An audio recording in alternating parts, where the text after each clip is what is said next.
два. Раз, два. Тестирование звука. Раз, два. Раз, два.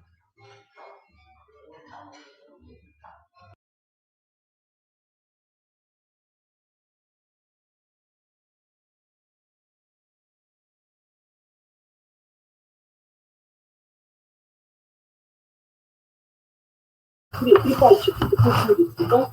Ну вот, ну что это, у которого не перепонки, а куриная такая лапка. Ну кто-то изготовил такой, где он его видел, откуда он взял эти высыпанки?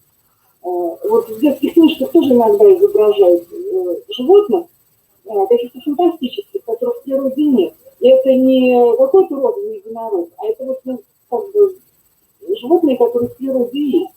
Перепутывать полы этих животных или какие-то детали неправильно изображены.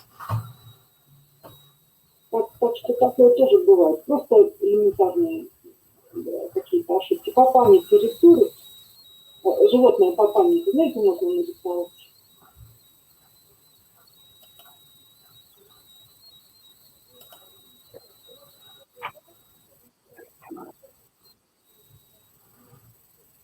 Can you hear me, Gunnar? Can you hear me?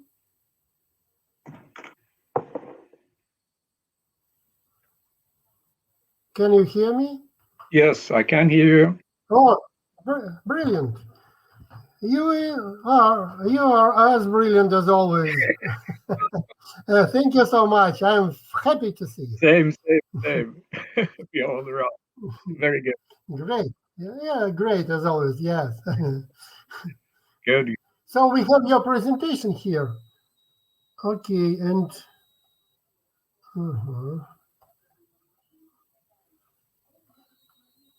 let me show you your presentation. Here is your presentation. Yeah, there it is. Okay. Yeah. Good. Yeah. I just follow. And you can go from this slide. Yeah.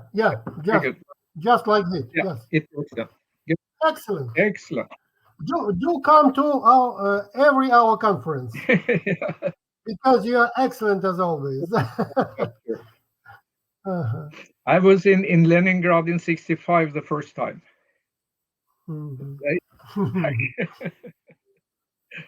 Okay. Okay, let's have half an hour of little half rest. an hour. Have you coffee? Do you have coffee or tea? I have tea, chai. Oh, okay. Have your tea, please, and in half an hour. Yes. In half an hour. Yes. Very good. Yeah. Then I know. Thank you so much. Oh, thank you.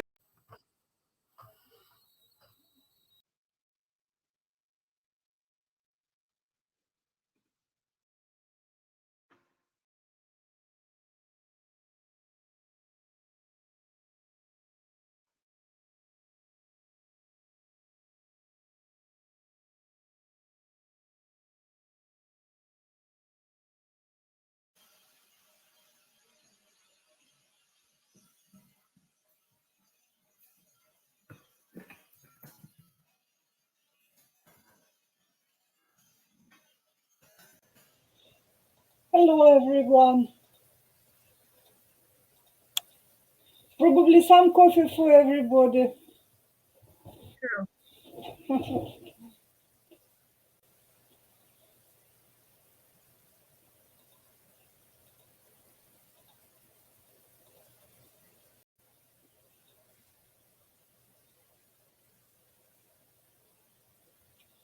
Hello, Mikhail. We have still a couple of minutes. Okay, it's a great collection of participants. Yes. I see Donna, Gunnar, Magdalena. Hello, colleagues. Yeah, and quite a lot of guests. Yeah, participants too. And our postgraduate Ilya is a moderator here. Okay. Hello, just to check. Can you hear me? Excellent. Yes. Okay, absolutely. thank you. Thank you.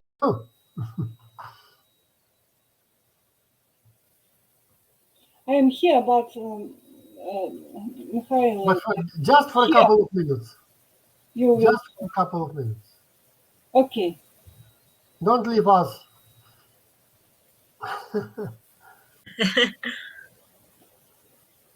I'm with you. Great. We should give to all of participants all rules. I have done it. Yeah, thank you. Yes. All rights are given. Hi, Gunnar, how are you? Just... hi. Hi, nice to meet you. Please help yourself with coffee. Gunnar drinks tea. Gunnar drinks tea. He told me that he drinks tea. Really? Yeah. That's a real chai. Yeah. Yes. A great mug Me of real chai. Me too. I prefer tea, green tea. But I will... Magdalena, have some tea. I only have a water. Great. But virtual coffee is equivalent of cup of tea. Yeah. You may imagine any drink. It's virtual equivalent, yes. As well as wine or different things. Okay, I see Giuseppe. Yes, great. But I don't see the first presenter, Eleanor Schaffer. I can't see her.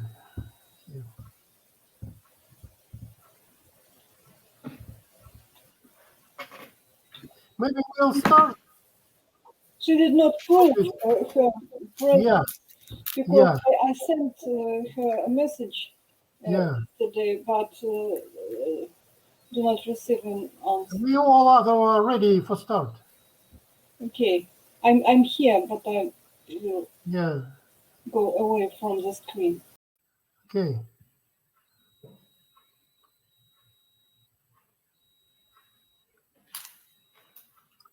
Okay, Gunnar, may we start with you, Professor Skirbekk. Would you please open our session? Is it possible?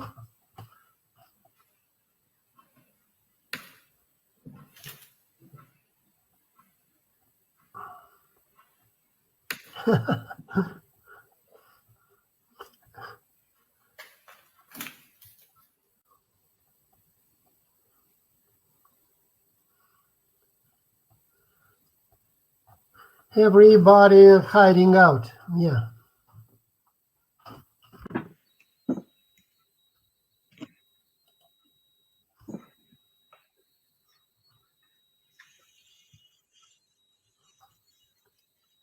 Magdalena, I see you are the bravest. Yes? Oh. Yeah. Oh, hello. Hello, Donna. Nice to see you all here. Yes. We're just missing our Eleanor Schaffer, the first reporter. So we have to start, not to lose our time, with somebody. I wanted to go to the next one for Professor Skirbekk, but he's somewhere out. Hey, Gunnar, can you hear me? Maybe busy, I don't know. Maybe he will join for the next half an hour. Maybe, yeah. He's a very special, absolutely excellent person. Oh, can't he hear me? Yeah. Okay, Magdalena, maybe you begin. Okay. I am surprised, but as I am here, yes. But you are already you are here, yes. Yes, and I'm you are grateful. excellent, and we can. Yes. Okay. I hope you can see my presentation now, or yes, because I prepared a presentation. I don't know if I have to do something to make it visible to you, or you can just find it on the top of the main screen. Okay. Okay. Mhm. Is it your presentation? It's your presentation. Yes. So everything. Yes. And would you please make the following thing? I mean, we have to give place to the reporter and leave 2 places empty, because we can have only 4 pictures at once. So be here, but thank you very much. But switch you off, please. Maybe Professor Skirbekk can't come because of the absence of a place. No. Okay. Okay, Magdalena. Okay. Sorry Yes. for interrupting. Yes, thank you. Thank you very much. I will have a presentation about models of personalities in the 19th century Polish history verse textbook by Julian Ursen Nymchevich. And first of all, I would like to emphasize that the search for Polish typical positions in the face of historical calamities, as well as personal misfortunes, usually leads to the age of Romanticism. That, according to many authorities, is the period the most representative of Polish national spirit. The thesis about the dominant in Polish thinking Romantic attitude was preached by Polish Nobel laureate Czesław Miłosz in a textbook for Polish literature for Anglo-Saxon students, based on his lectures at Berkeley University of California. I will quote one sentence from this book. Since Polish literature has always been oriented more toward poetry and the theater than toward fiction, it has remained little known in English-speaking countries and has been often victimized by cliché. Romanticism, both as a literary trend and as a political attitude, has been considered the very core of Polish letters. This is the end of the citation. According to Anna Nasiłowska, the author of the History of Polish Literature, published 2 years ago, that is a textbook likewise dedicated to the reader who knows little about Polish literature and whose unfamiliarity with Polish language is not an obstacle preventing its use. I quote, "An emotional disagreement with the status quo, proclaiming disasters as moral victories, upholding the will to resist, awarding the poetry the highest merit and expecting moral and political directions from it, are the characteristics of Romantic thinking." Another Polish researcher, the eminent historian of the Romantic literature, Maria Janion, pointed out that the model of cultural behavior formed in the age of Romanticism outlasted in Poland until 1989, and the actual moment of the end of this paradigm, insofar as it indeed occurred, is still being discussed today. Maria Janion named the Polish culture formed by the Romantic literature as a culture of mourning, whereas about the graves in the Polish culture, she said that this is the only thing left of the Romantic cult of freedom and death behind it. Regarding the subject of my presentation, the historical Chants by Nymchevich, the work written even before the official beginning of the Age of Romanticism in Poland, that is supposed to start in 1821, the literary work which was to serve as a national history textbook. I want to examine whether such a role model, a kind of a certain attitude towards suffering and disaster, was actually shaped in Romantic period, or whether its beginnings appeared in the Polish culture earlier, or maybe the Romantic works, and even before them the Nymchevich works, only codified them. I have chosen the historical chants of Nymchevich as the subject of my research, as in my opinion, this work exists as a cultural product supporting and reproducing master narrative about Polish culture of mourning, potentially also culture of defeat. Master narrative can be defined in the narrative psychology, for instance, in the studies of Michael Bamberg, Philip Hammack, Avril Thorne, Kate McLean, Moin Syed, and Dan McAdams, as culturally shared stories that guide thoughts, beliefs, values, and behaviors. In general, provide guidance for how to be a good member of a culture and concern what the expected and unexpected events are in life course. There are a few conditions that a text needs to meet in order to be classified as master narratives. According to McLean and Syed, these are the ubiquity of master narratives. They must be known by majority. Utility. They must serve the purpose of defining the acceptable, valued frameworks for defining the self. Invisibility. They are often internalized through unconscious processes, so that many are unaware that they are conforming to cultural expectation in defining themselves. Next one, rigidity.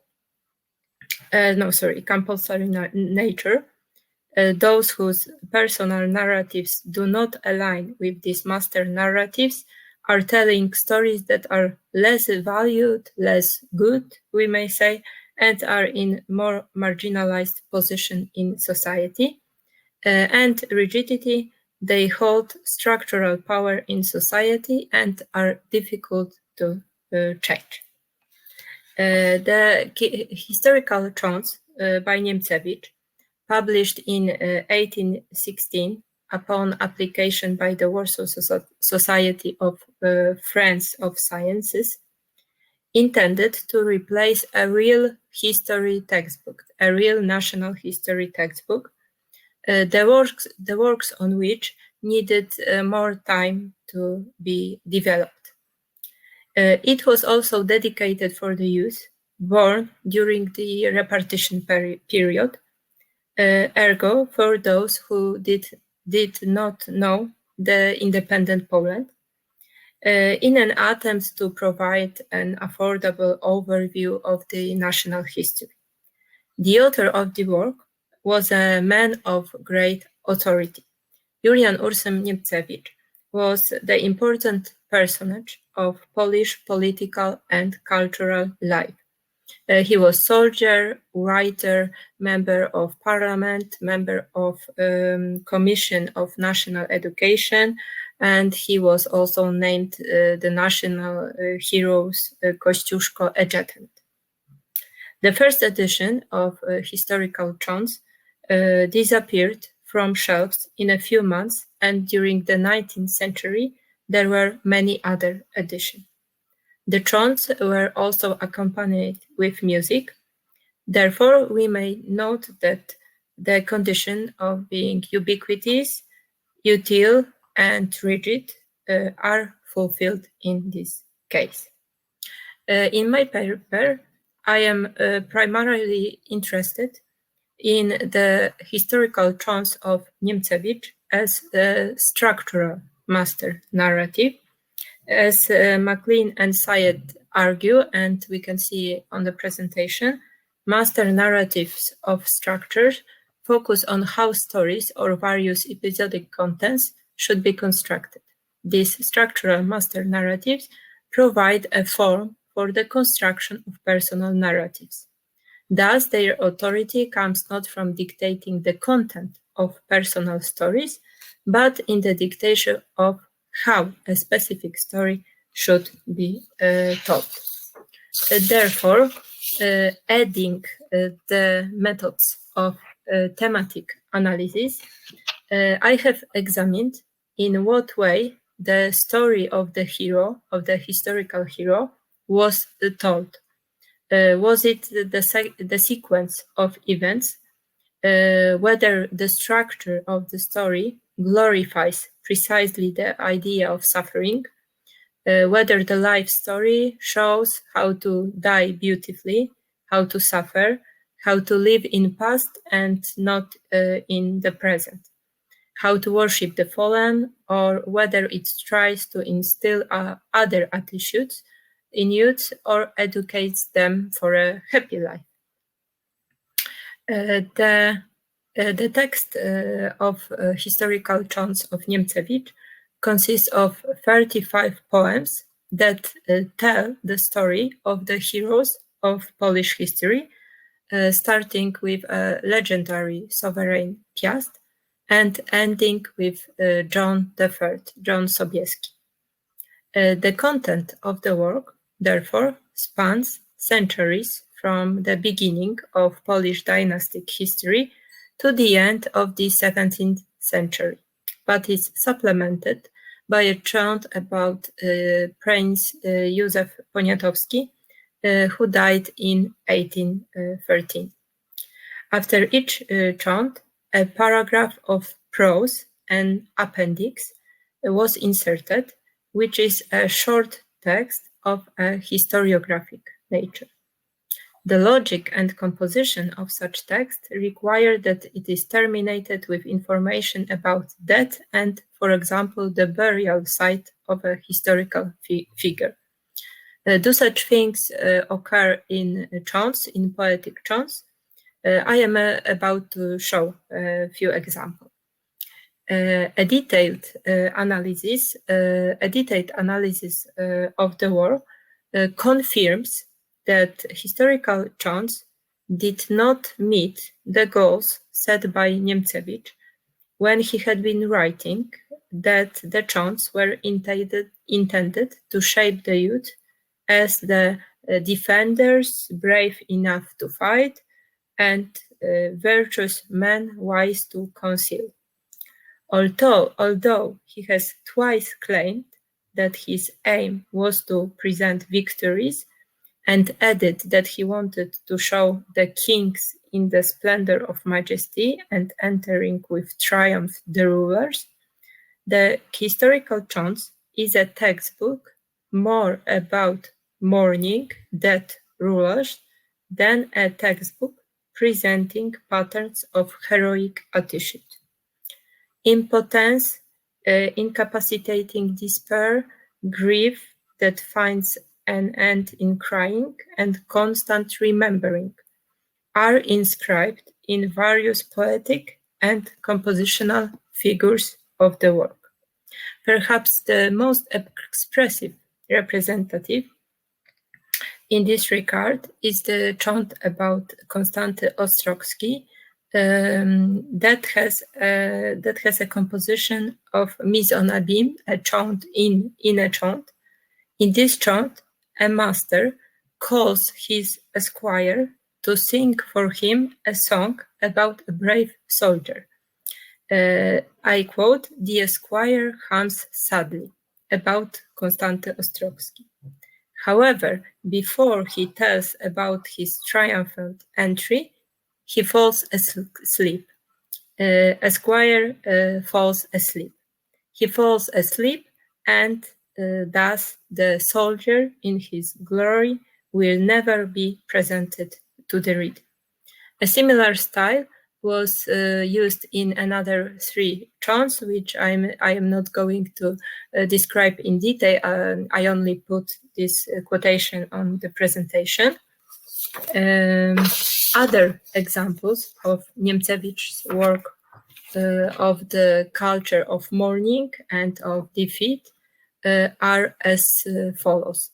First of all, the constant presence of graves in a story and images of the Poles in mourning, as for example in the chants about Bolesław Chrobry, Hedwika, and Jan Tarnowski, as well as Henryk Walezy.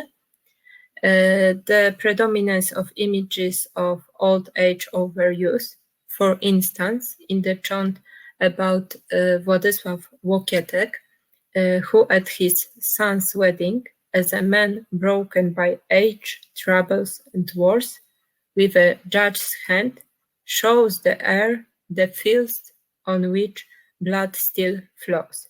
The similar example is the chant about Zawisza Czarny, in which we can also see an old wise man, old ruler.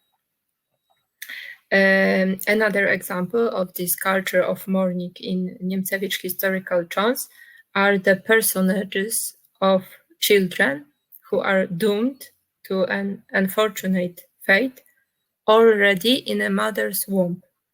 They are deprived of their rights, as in the chant about Leszek Biały. Another example, images of an orphaned nation, as in the chant about Sigismund III. We see the quotation, throne orphaned, and in the chant about John Casimir. Furthermore, images of defeats, depiction of repainting the death of Władysław in the Battle of Varna. I quote, "Our Władysław of Varna in the first life flashed and died, not only cast on the chant dedicated him, but also at the beginning of the song of the next song about Kazimierz Jagiellończyk, we read Władysław died, a nation taken over with despair." And another song about Jan Olbracht, I quote, "The death of the uncle is still in the memory, when he is to go to important battles and at the end of the chant wretchedly dies." And the last example of culture of mourning in the work of Nymchevich are images of dying kings, very often images of dying kings. Exceptions to this general mood of helplessness, of despair, of grief are chants as follows. Piast, Kazimierz Wielki, Stefan Batory, maybe I will read a short quotation. "The history teaches us continuous victories under Stefan. What Poland is capable of when the king valiant, he knows how to be a ruler and a lord." However, the chant ends with a comment that the judgments of fate did not allow him to complete the work of improving the character of the nation and building the state organism on a permanent rules. Another examples, these are chants about Jan Zamoyski, Karol Chodkiewicz. There are also important images of kings sitting on the throne with a royal scepter, a golden crown on their heads, sometimes in armor, for example, in chant Bolesław Śmiały, but he must also repent for the moments of anger. Zygmunt I presented as a great man, but the nation does not want to accept his changes, and this blacks out the image of this age. And last but not least, example of exception. These are images of victories, as in the chants of Bolesław Krzywousty and Władysław Jagiełło. Nevertheless, even after this general overview, we can see how many of these primarily positive narratives are somehow spoiled. In the end, they are overshadowed by misfortune. In conclusion, I have one comparison with Nymchevich works with another Polish romantic poet. I don't know if I have another 2 minutes to finish, or I should finish right now. Okay, just finish it. In the conclusion, I would like to say a few words about the dedication of the work of a young romantic poet to Nymchevich, Antoni Malczewski, A representative of the younger generation, is a poet who, although known as the author of only one epic poem, is considered an exponent of thoughts that could provide an alternative beginning of Polish Romanticism to that represented by the most famous Polish Romantic poet Adam Mickiewicz. He dedicated Nymchevich this poem, entitled Maria. He judged his work to be stylistically completely different from the work of the author of the historical Chants. According to him, Nymchevich has great imagination and graceful erudition. His style is sweet. He can constantly be reminded with this charming way. He said to him, "You shall not find in my poems this grace which you shall give to yours. Monotonous and wistful like our fields and like my mind, with a dark paint will they circle my unfinished paintings."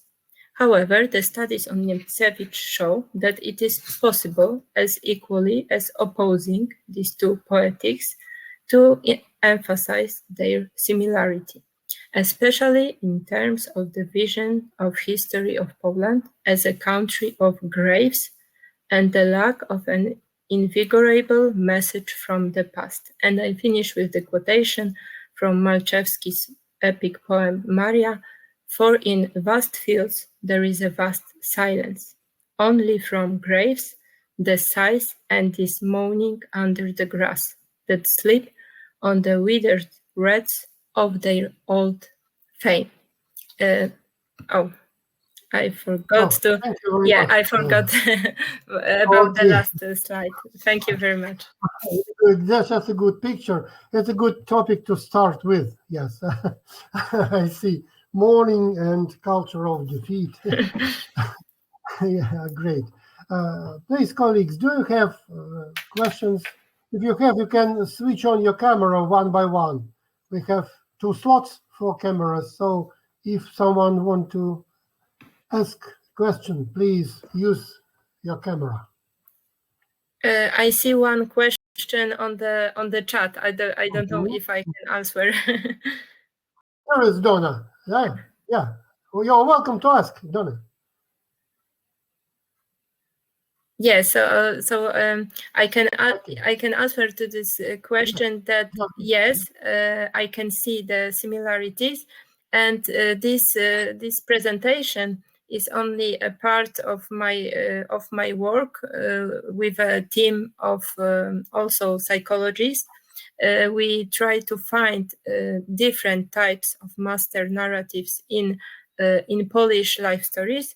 And I can say that only this romantic attitude, this suffering attitude, is only one type of current master narratives, and we also indicated 2 other.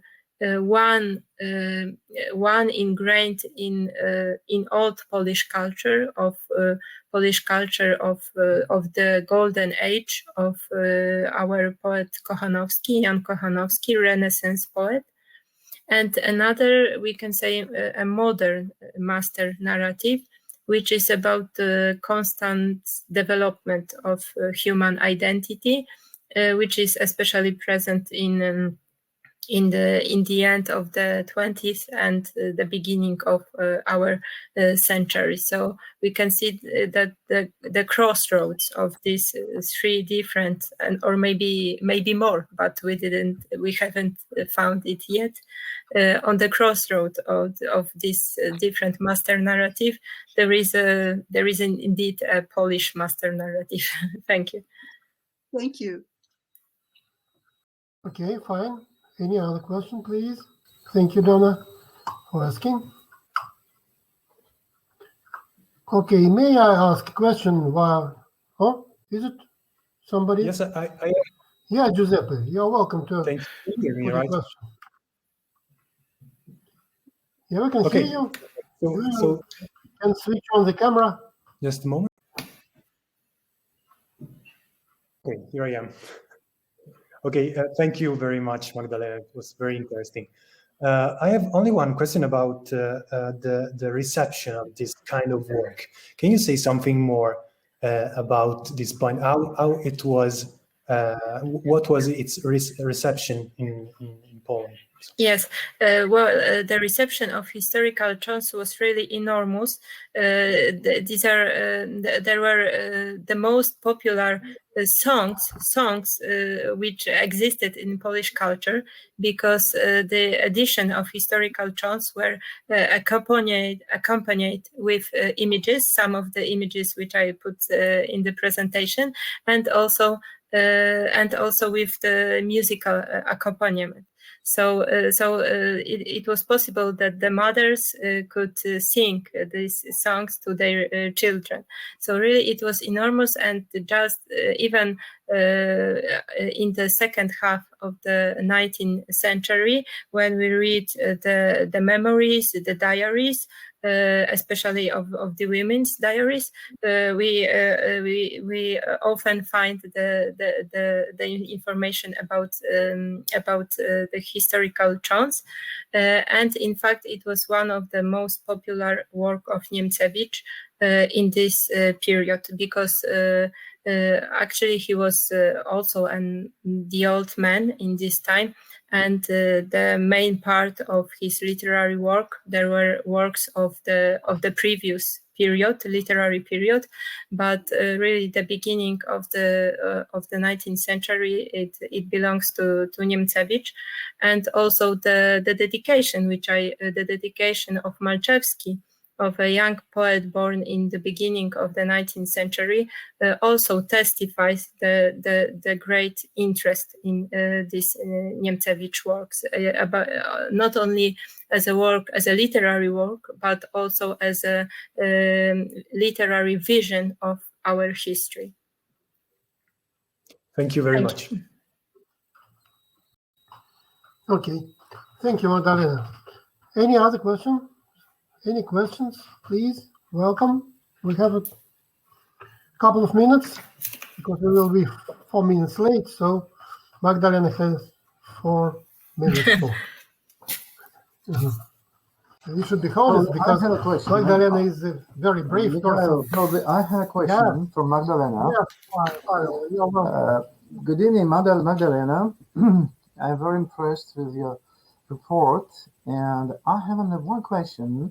Could you compare some narrative structures of Nymchevich and the same of his contemporaries, such as Walter Scott, or maybe Konrad Tulev, or Nikolai Karamzin? So, is it possible? Is it interesting for you? Yes. I would say that maybe the closest to Walter Scott, before all Polish epic poems, will resemble the Byron's work, because Nymchevich is the different kind of vision of history. There is not so before all Poles will be impressed by the Byron's work, by this mood of mystery, of unfinished fragments of did not finishing the literary works. Before I would say that it will be something from the structure of the Walter Scott's work, especially in this historical works.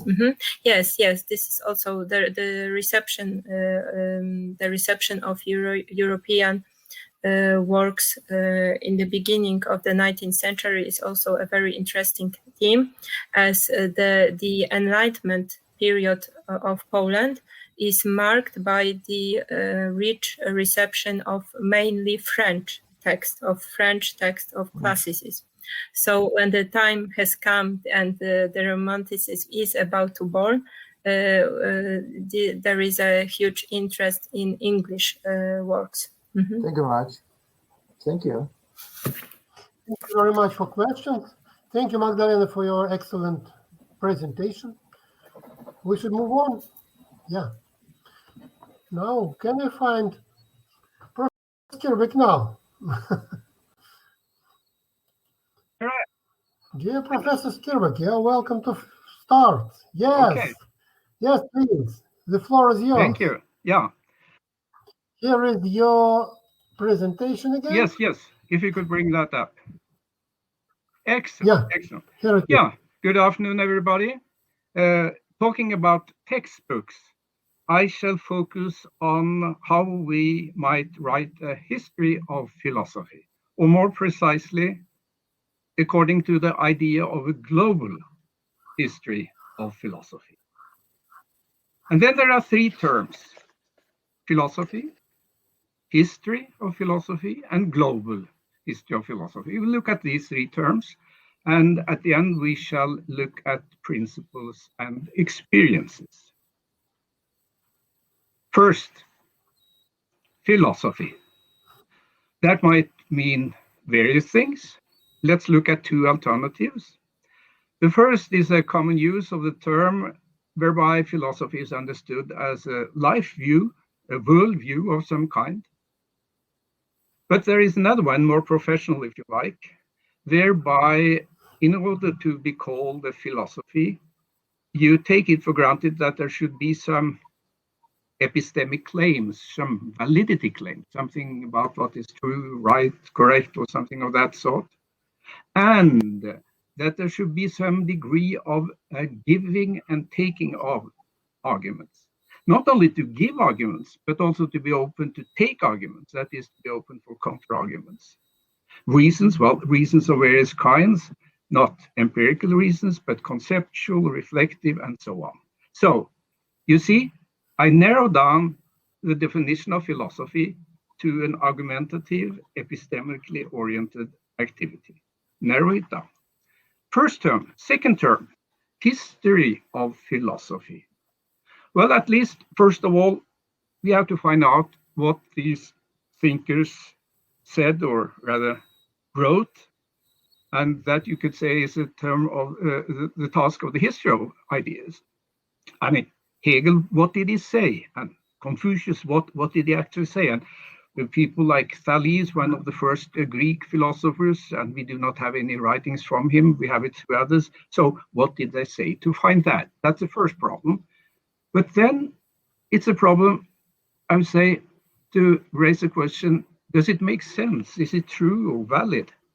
And that follows from what I said about philosophy as I defined it recently now, taking validity claims seriously. And why is that important? Well, it's a question whether in reading a history of philosophy, you should merely learn about these thinkers, or whether you should learn something from them.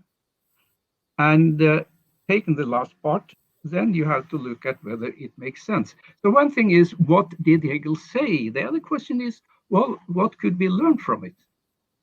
What's in it for us?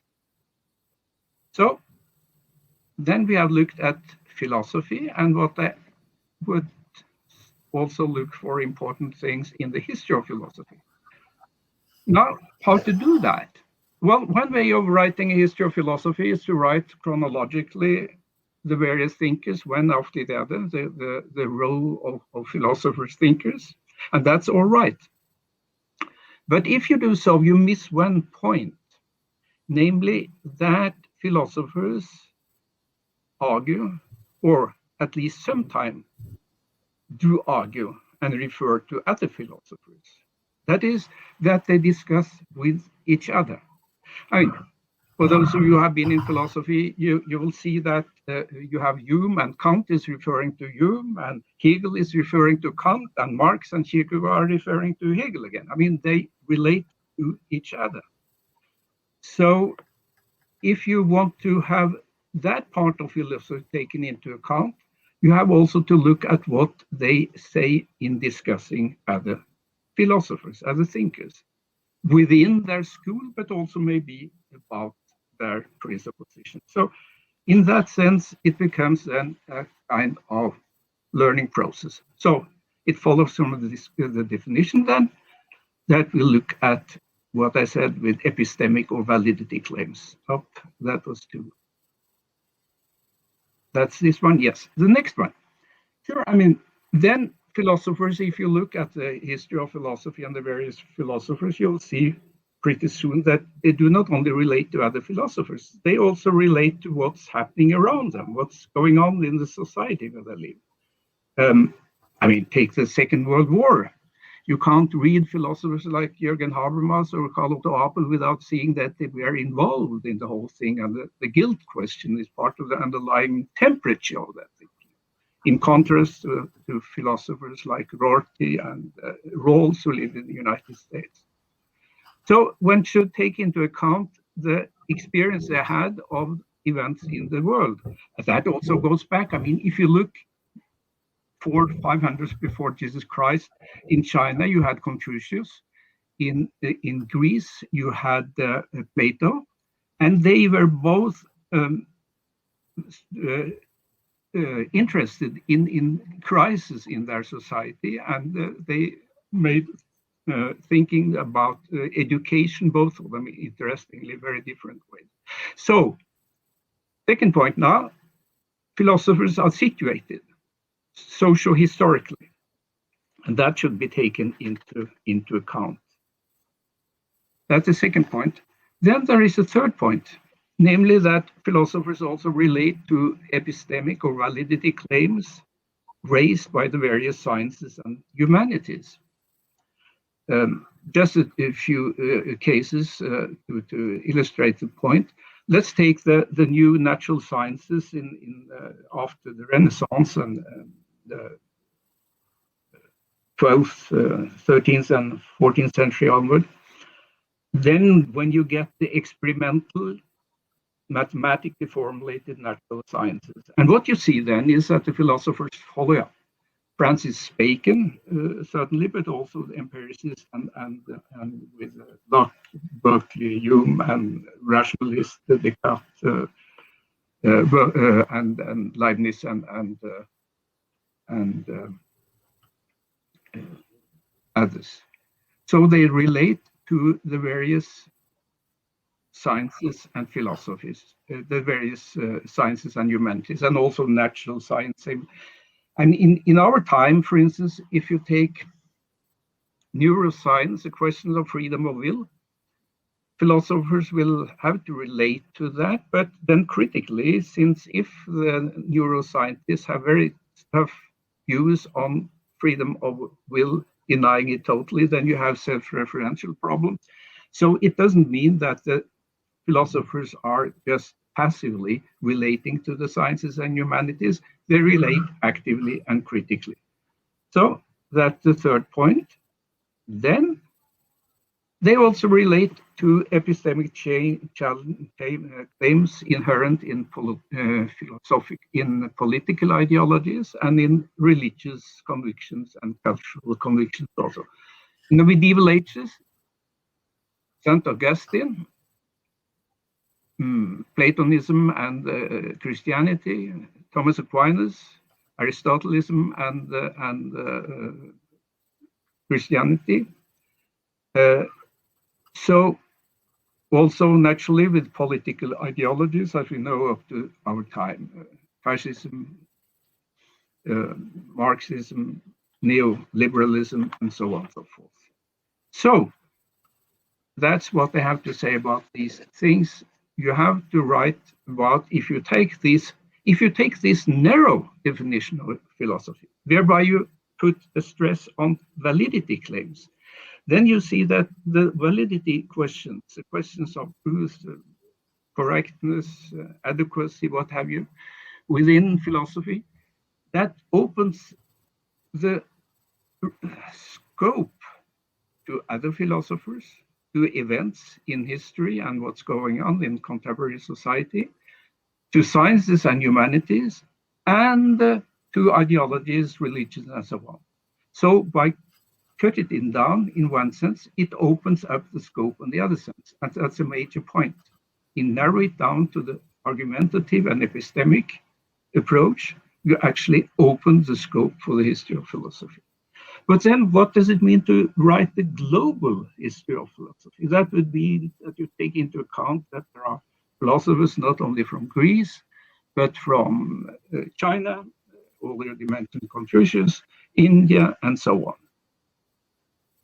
But then, if you look at these, should we say, local, geopolitical local histories, and follow them right up into our contemporary world, what then? Well, if we look at philosophy as an activity that has also a relationship to what's going on in the world, but also in the sciences and humanities, what does that imply? Well, it does imply that there are some common epistemic or validity related claims you have to take into account, and common challenges all over the globe. So there are standards then that will have to be taken into account.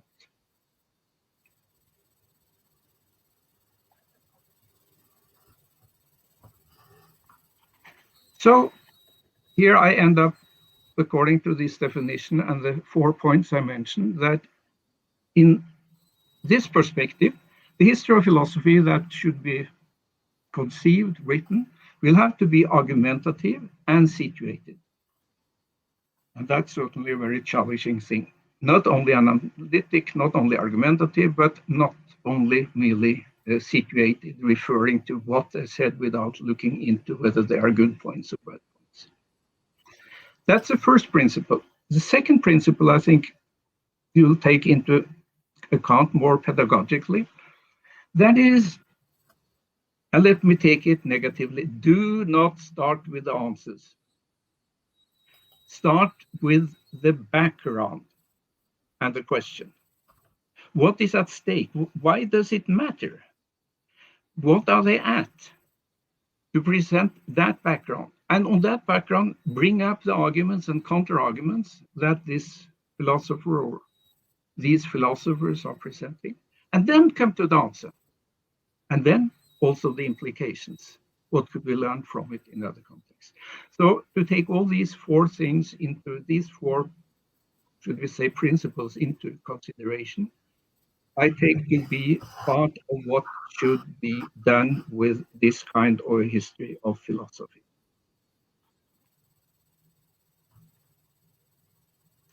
Let me add, in so doing, and now I bring in, since this has also a pedagogical, practical attitude, that it seems to me that it's important, if this kind of book is written, that one is aware to whom is it written, who should be the readers, young people, old people, academics, more average intellectuals.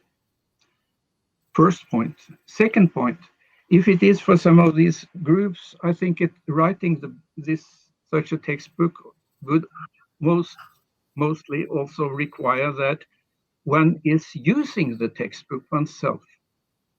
One should be a teacher. If one should write a textbook, I think one should be a teacher in the field in which the textbook is used, with collaboration with, should we say, readers, be they students or not. If they are students, to take part in the exams. If one is doing it with colleagues, to have reactions back from the colleagues, and let it then go for years to have it matured by trying it out. Okay, so those were the principles I would argue in favor of on the background of the definition I gave of the idea of a global history of philosophy. And let me then say about the experience in following that.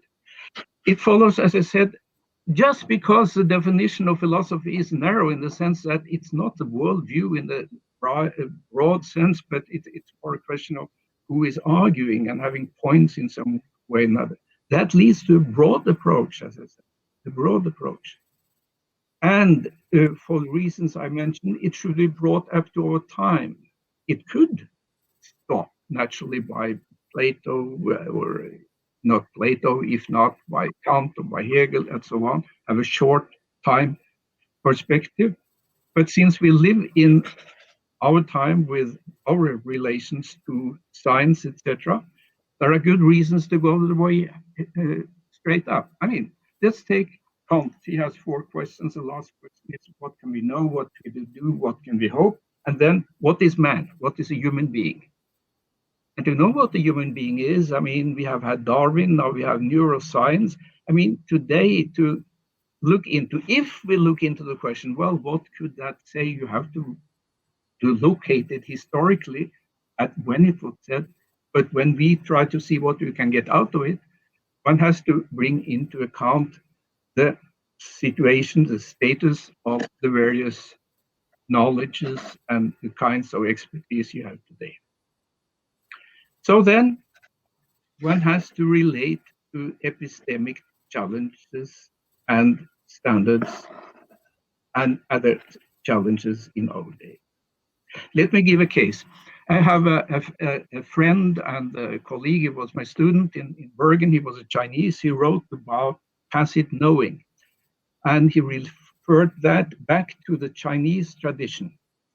But in order to make that reasonable and understandable for other people, he had to relate to the ongoing discussions today and use kind of terms in order to explicate the point. And he got a very good doctoral thesis. He went to Harvard, and he is now in a professorship in China. So he went well, and I think that's the way one could do it as to what is global. When the global is to bring it up in time to over time, whether you come from China, India, or from the outskirts of Europe, as I do, from Norway, one has to relate to what is there as to the epistemic standards, scientifically and otherwise, and to the challenges today. Okay, that brings up a very challenging perspective of how to do the work. And let me then be frank about it. I'm talking about the book that I actually started publishing. The first edition was in 1970, so it was 50 years old. Had its anniversary last year, actually. It's now in its eighth edition, so that's called The History of Philosophy. There are various versions of it. The German is the Russian too, Historia Philosophy, translated by two colleagues and friends of mine in Kiev, Vladimir Kuznetsov, Sergei Krimsky, and there are English ones. Actually, the book is now in 18 languages. It has gone the Silk Road from Beijing to Beirut in Uzbek, Tajik, Azeri, Turkish, and so on, Arabic. And if you want to read more about what the history and principles, I have it in notes in retrospect in these pages, and you can find it on my home pages on the internet. So that if you care about it, you can take a look at the things down there. So that's how it looks like. The Korean and the Serbian they are not there, but the most of them are there. So that's how it went. And not my intention. I just wrote the textbook for my students at the University of Bergen, starting at the age of 25, and have then had collaboration with colleagues all the way around. But these are my ideas about it. And if you want to look into my cards, look into what kind of philosophy I'm presenting, because that's, and I will end with that, there are always selections of which names and positions. I mean, you can't write about, I mean, it's certainly, you have to have selection of names and positions, and you have to be explicit about your own position and where you come from and what you're doing. Those two things will have to be made explicit in presenting the whole thing in the introductory part of the textbook or in the presentation if it's a course. So this is just about my background. If you want to look into this in Russian, then if you read German, that's one of my recent things and things like that. But let's end with it. That's the main informations about this approach. So if you have questions or counter arguments, want to have it another way? I mean, just Thank you very much for this, Skirbekk. Yeah, It's as always, it's very interesting, very deep, and quite a lot of things to think about. Okay, because it's your very, very rich experience here in all How this. many years at least? Yeah, it's the many years of work, and it's very serious and very interesting and very uplifting, I would say, because you want to do something with it. Yeah, please, questions, colleagues. Okay, you can just go and switch on your camera and ask your question.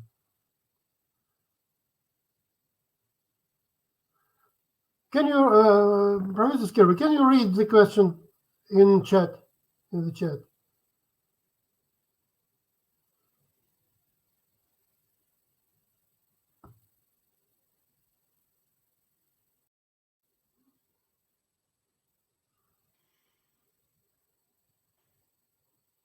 Yeah. Hello, sorry, I had Yeah. with sound. Come on. Yes, I would like to ask a general question as I written here. Is it even possible to make the global history of philosophy? Because I think all philosophy starts from rediscovering all previous philosophies in the way of new Some philosophy. problem with music. Yes, so sorry for that. But switch it off. Yeah, thank you. Okay, can you answer the question, Professor Skirbekk, or should I repeat it? I mean,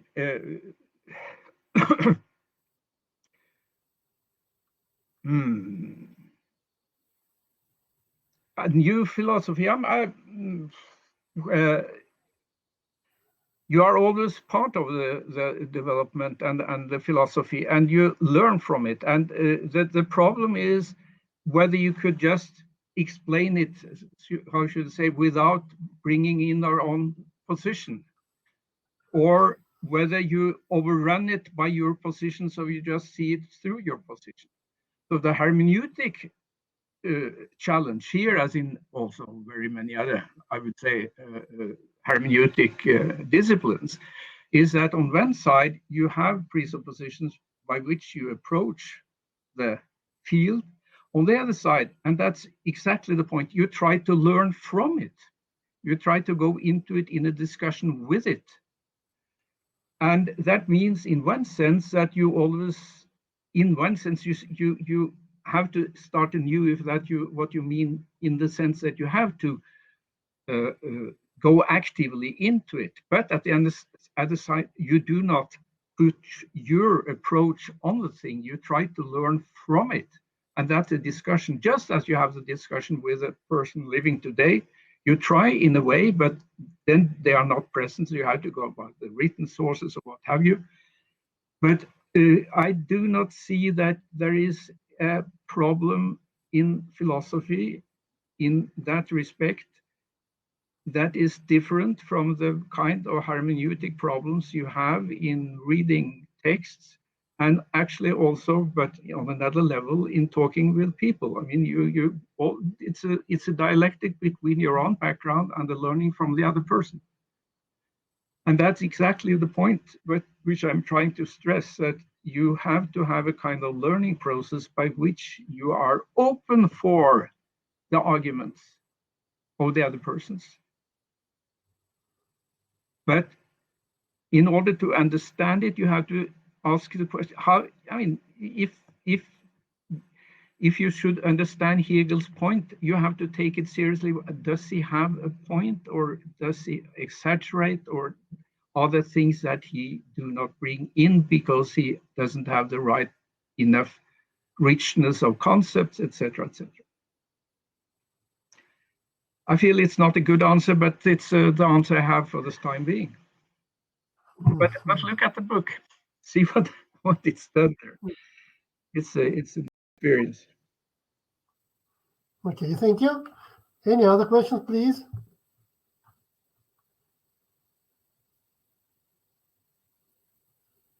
Let me add one thing which I think is interesting, and that is that this book has been very much translated into languages in between the Russian language area and the Islamic world. I said it went the Silk Road from Beijing to Beirut. That is in Korean, Chinese, Tajik, Uzbek, Azeri, Russian, Turkish, and Arabic. And why is that? And I think it brings up, maybe it has to do something with the question. It brings up a question about what it means to be intellectually modern. If I should say it in very brief, I would say that the history of philosophy, history, actually what you learn from it is the roots of intellectual modernity, the various ways in which intellectual modernity has been presented throughout time, the various criticism that comes up, and how one should relate to problems related to religion, related to political ideologies, etc. So I know one day I got a fax from, after the terror attack on the two twin towers in New York, I got a fax from Uzbekistan asking to have the book translated into Uzbek.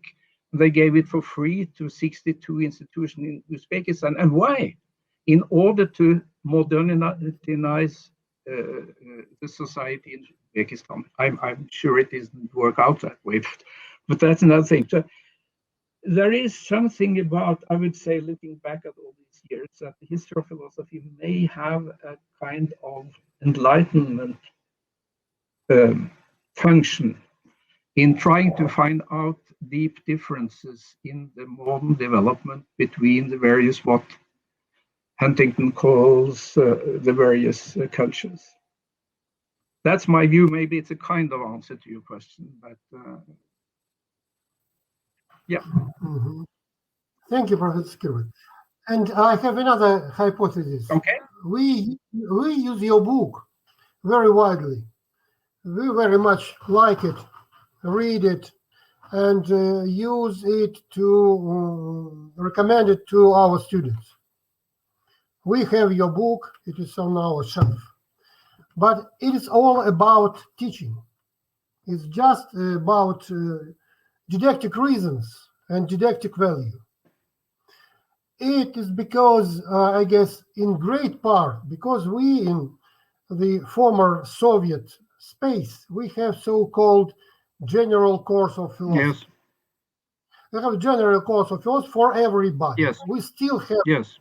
in Uzbekistan, in Russia, in Belarus, Yes. etc., etc. So we need such a book as a kind of encyclopedia, and as you rightly say, to be enlightened, to be educated as a modern person. Do you think that your book has something more, and your conception, your ideas, has something more wide than all these quite narrow didactic reasons and value, just to get acquainted with the world philosophy? Well, when the book was translated in various languages, and this is a Russian version of it, and since I read the French and German and English, I could follow the translation there, and the Russian one was actually done on my institute with my friends, and I ran up and down the stairs and I talked to them, so I guess it's a well done work. Now, the book which I wrote, and I started when I was 25, and it was a job I had to do, start with the history of philosophy with my colleagues. And that was exactly within the same pedagogical frame as you mentioned, Mikhail. That is, that it was an introductory course for all students. So I had to relate to young people.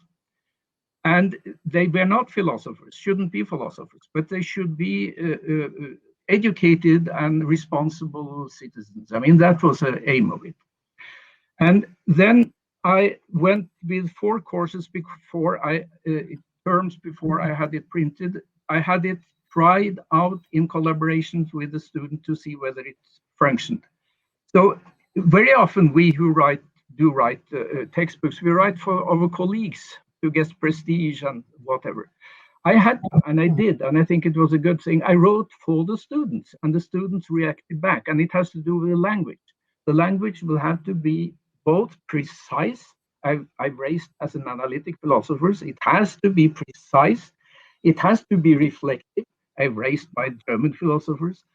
And it has to be clear enough to go into for young people, and you have to actualize it in the writing, but also in the presentation. And let me also say, this was a textbook then, and still is, for these courses, also at Norwegian universities. Norwegian universities were formed according to the old German tradition. We were very influenced by the Germans before the Second World War.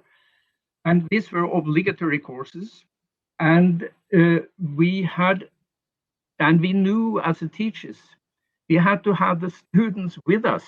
If not, the technocrats in the government would keep us out and say we are not usual. We couldn't be used for everything. And the interesting thing is, at the start of the term, the students were uncertain. At the end of the term, and we had some questionnaires going on, they were all in favor of having it as an obligatory course, which meant this textbook was written in a context where you were talking to young people, and it was a talking thing and a written thing. It was discussions, lectures, writing, and textbook. It was a setting of the whole thing. I think these four things are important. One should read and write and listen and talk. I mean, it was part of it. And yeah, I just did it for my course, but other people took it up and they wanted to translate it and so on and so forth. That was not intended. But I think it's important, and I'll stop now, I talk too much. But it's important to see that also textbooks are situated. That, as you said, Mikhail, in educational settings of special kinds. And this was a setting that I was put into since I got, without my intention, a job at the university. I wanted to be a psychiatrist, but they asked me to come to, I became a philosopher. But that's it. Thank you. Okay. Job well done. You like and use it very much. Yes, yes. Okay, thank you. And if anybody have questions, also come back. I mean, you find my name on the internet. I will be pleased to respond to you. We'll be in contact. Thank you again. Bye. Tatiana wants to ask you something. Okay. Yes. Thank you, Gunnar, very much. It was extremely interesting presentation, and your book is known quite well by our students. And it is quite actual because Russians now like to discuss about the nature of philosophy. Yeah. What is philosophy? Yes. Is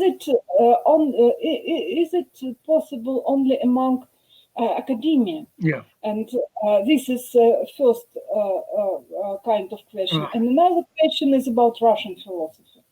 Russian philosophy is so special that it's not possible to understand by European mind, so it should be very separate from everything, etc. And my first question is, what do you think about philosophy besides of academia, out of academia? Because we know, and you mentioned some thinkers who are not a so-called professional philosophers, like Descartes, or probably Leibniz, or David Hume, or even Adam Smith, who spent a very short time on the chair in Glasgow University. And another question, I know that only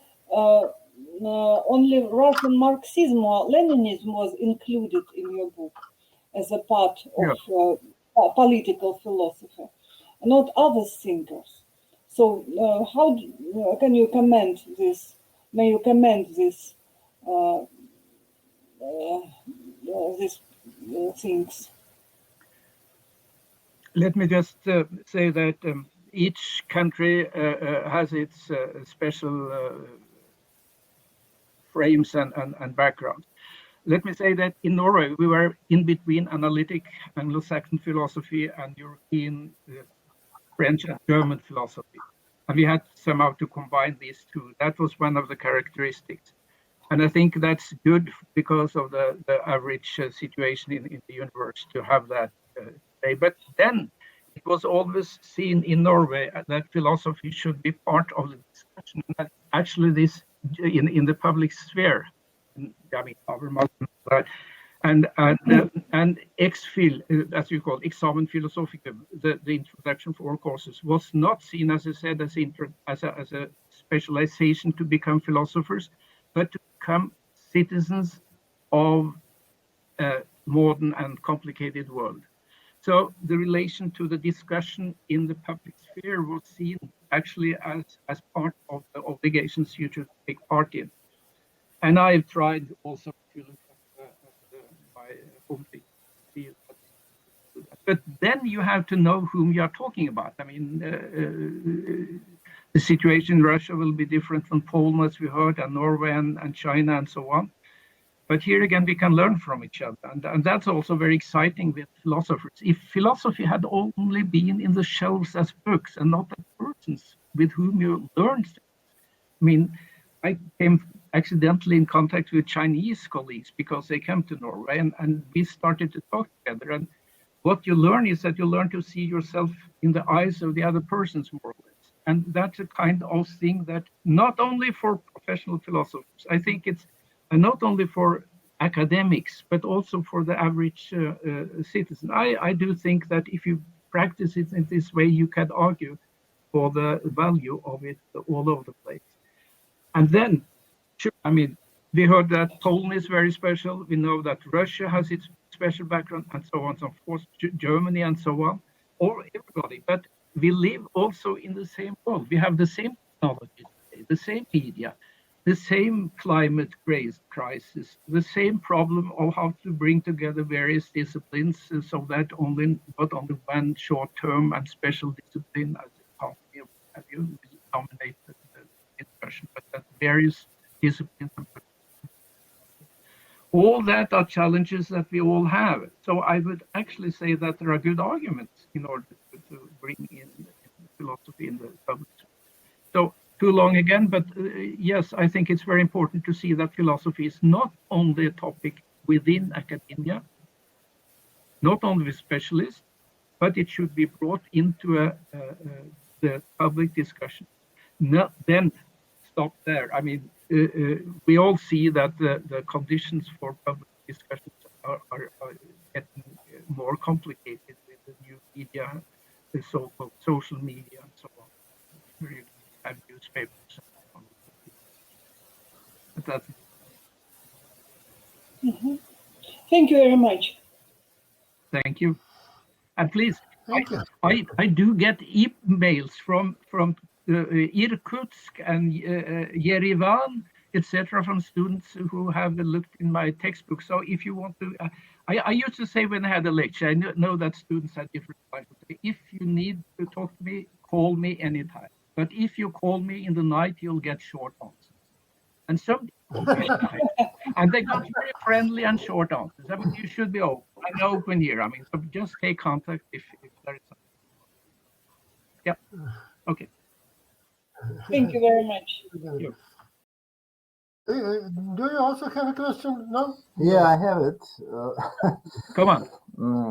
Dear Professor, could you clarify how possible to realize the understanding or hermeneutic history of philosophy when determining the measure of global philosophy?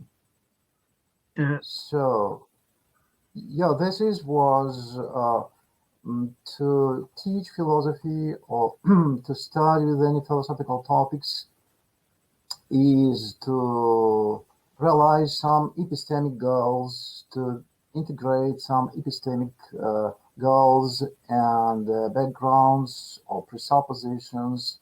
So it's a very perspective idea.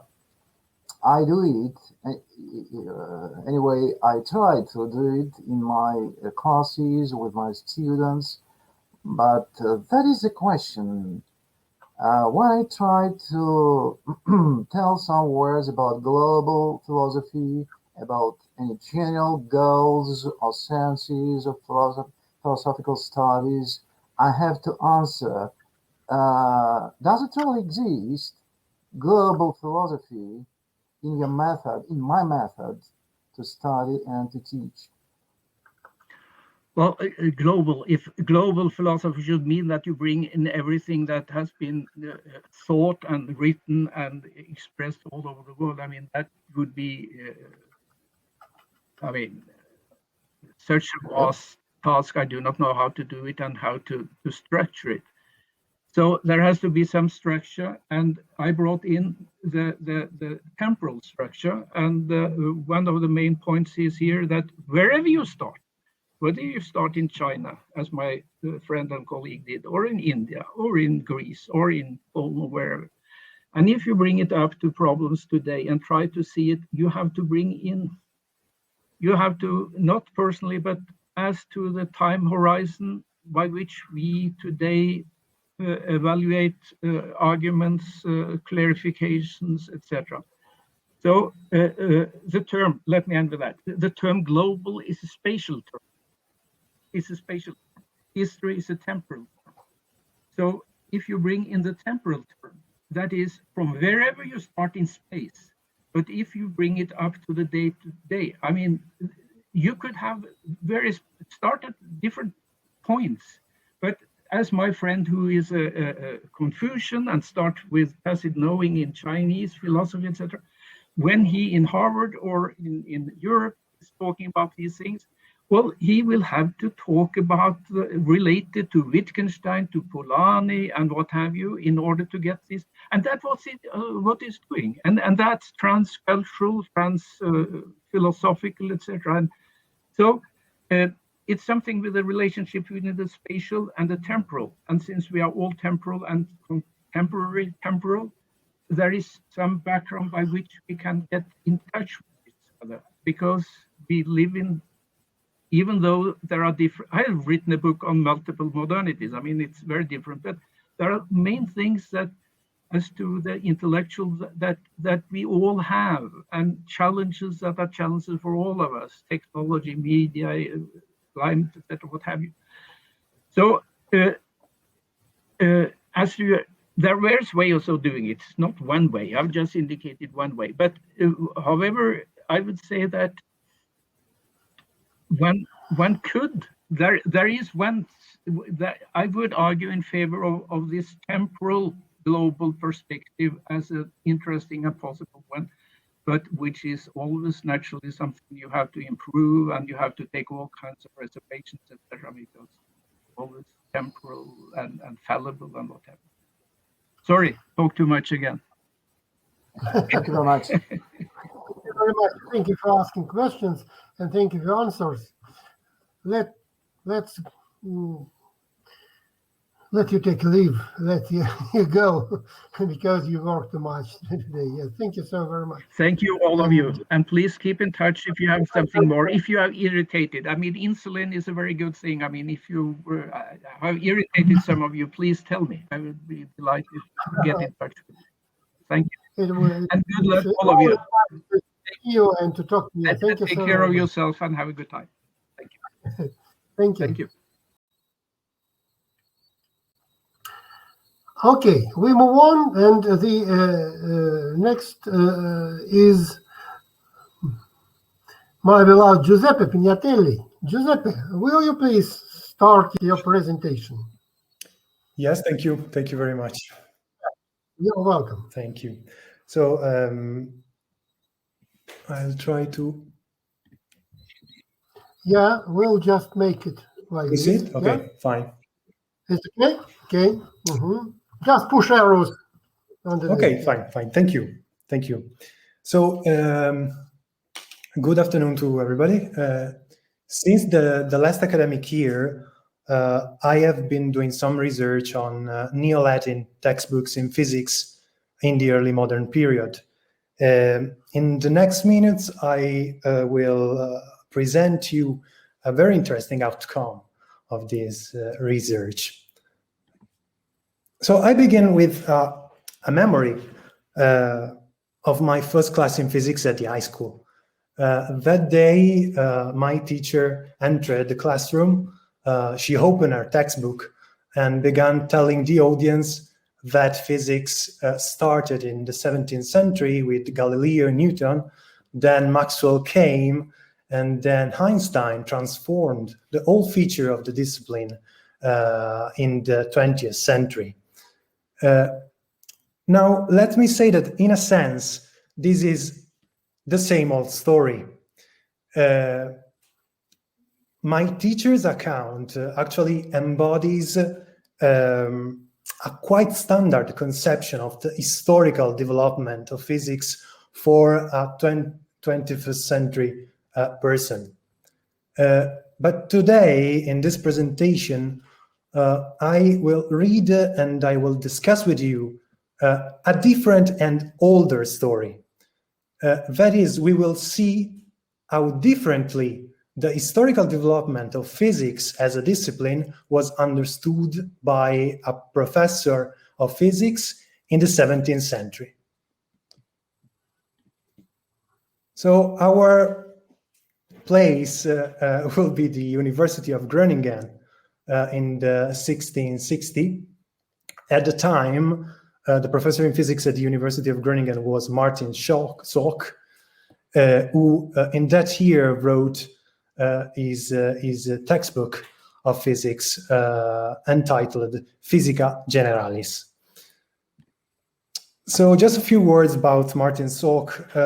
Martin Soc was appointed a professor in history, eloquence, logic, physics in many universities in the Dutch Republic. But he was principal and historian. He's remembered for his works on the history of the Dutch Republic. Nonetheless, he was really a prolific author, and perhaps too much prolific. Here you can read the title of a collection of 2 treatises by Soc. The first is a treatise on butter, while the second is on if possible, even more curious topic, that is the dislike of cheese. So a very curious person. However, this is I will focus today on his textbook on physics, on his general physics. So Soc Physica Generalis is actually structured as a collection, arranged as a collection of 15 disputations. Each disputation concerns a specific topic in physics and is articulated into several theses, each of which deepens a peculiar aspect of the topic in question. So the first disputation, which is the only one I am interested in today, it bears the title of De Natura Physicae, on the nature of physics. In this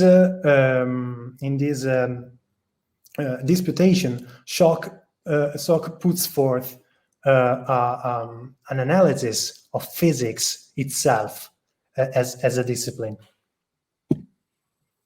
As you can see, the second thesis of this disputation concerns the name of physics. The third one, its subject, and then we get in the thesis 13, which treats the causes of physics. So, borrowing a classical analytical scheme by Aristotle, Soc distinguishes 4 kinds of causes for physics. Physics has a material, a formal, an efficient, and a final cause.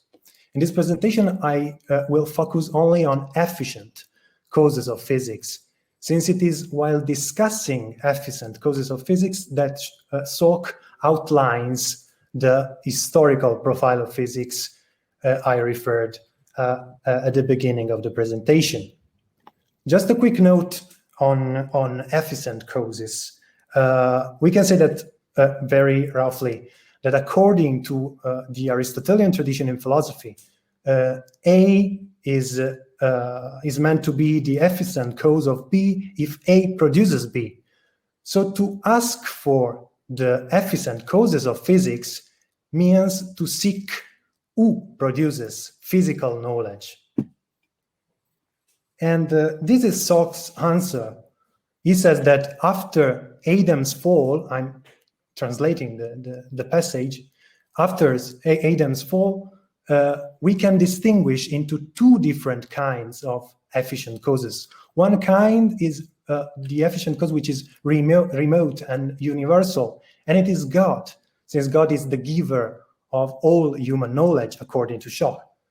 The other is, he says that it is propinqua et particularis, so it is particular and individual. And this cause is represented by philosophers.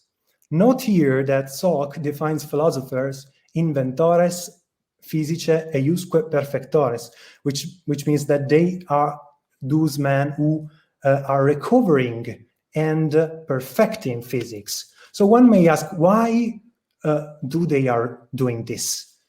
Well, the answer is Adam. We can say that Adam was, in a sense, the first physician. He had an inborn and flawless physical knowledge, which was directly provided to him by God. So he possessed all physics, and he had no need to produce physical knowledge. But when Adam was ejected from the heaven, he actually loses this kind of perfect knowledge. This kind of perfect physical knowledge vanished with him. And so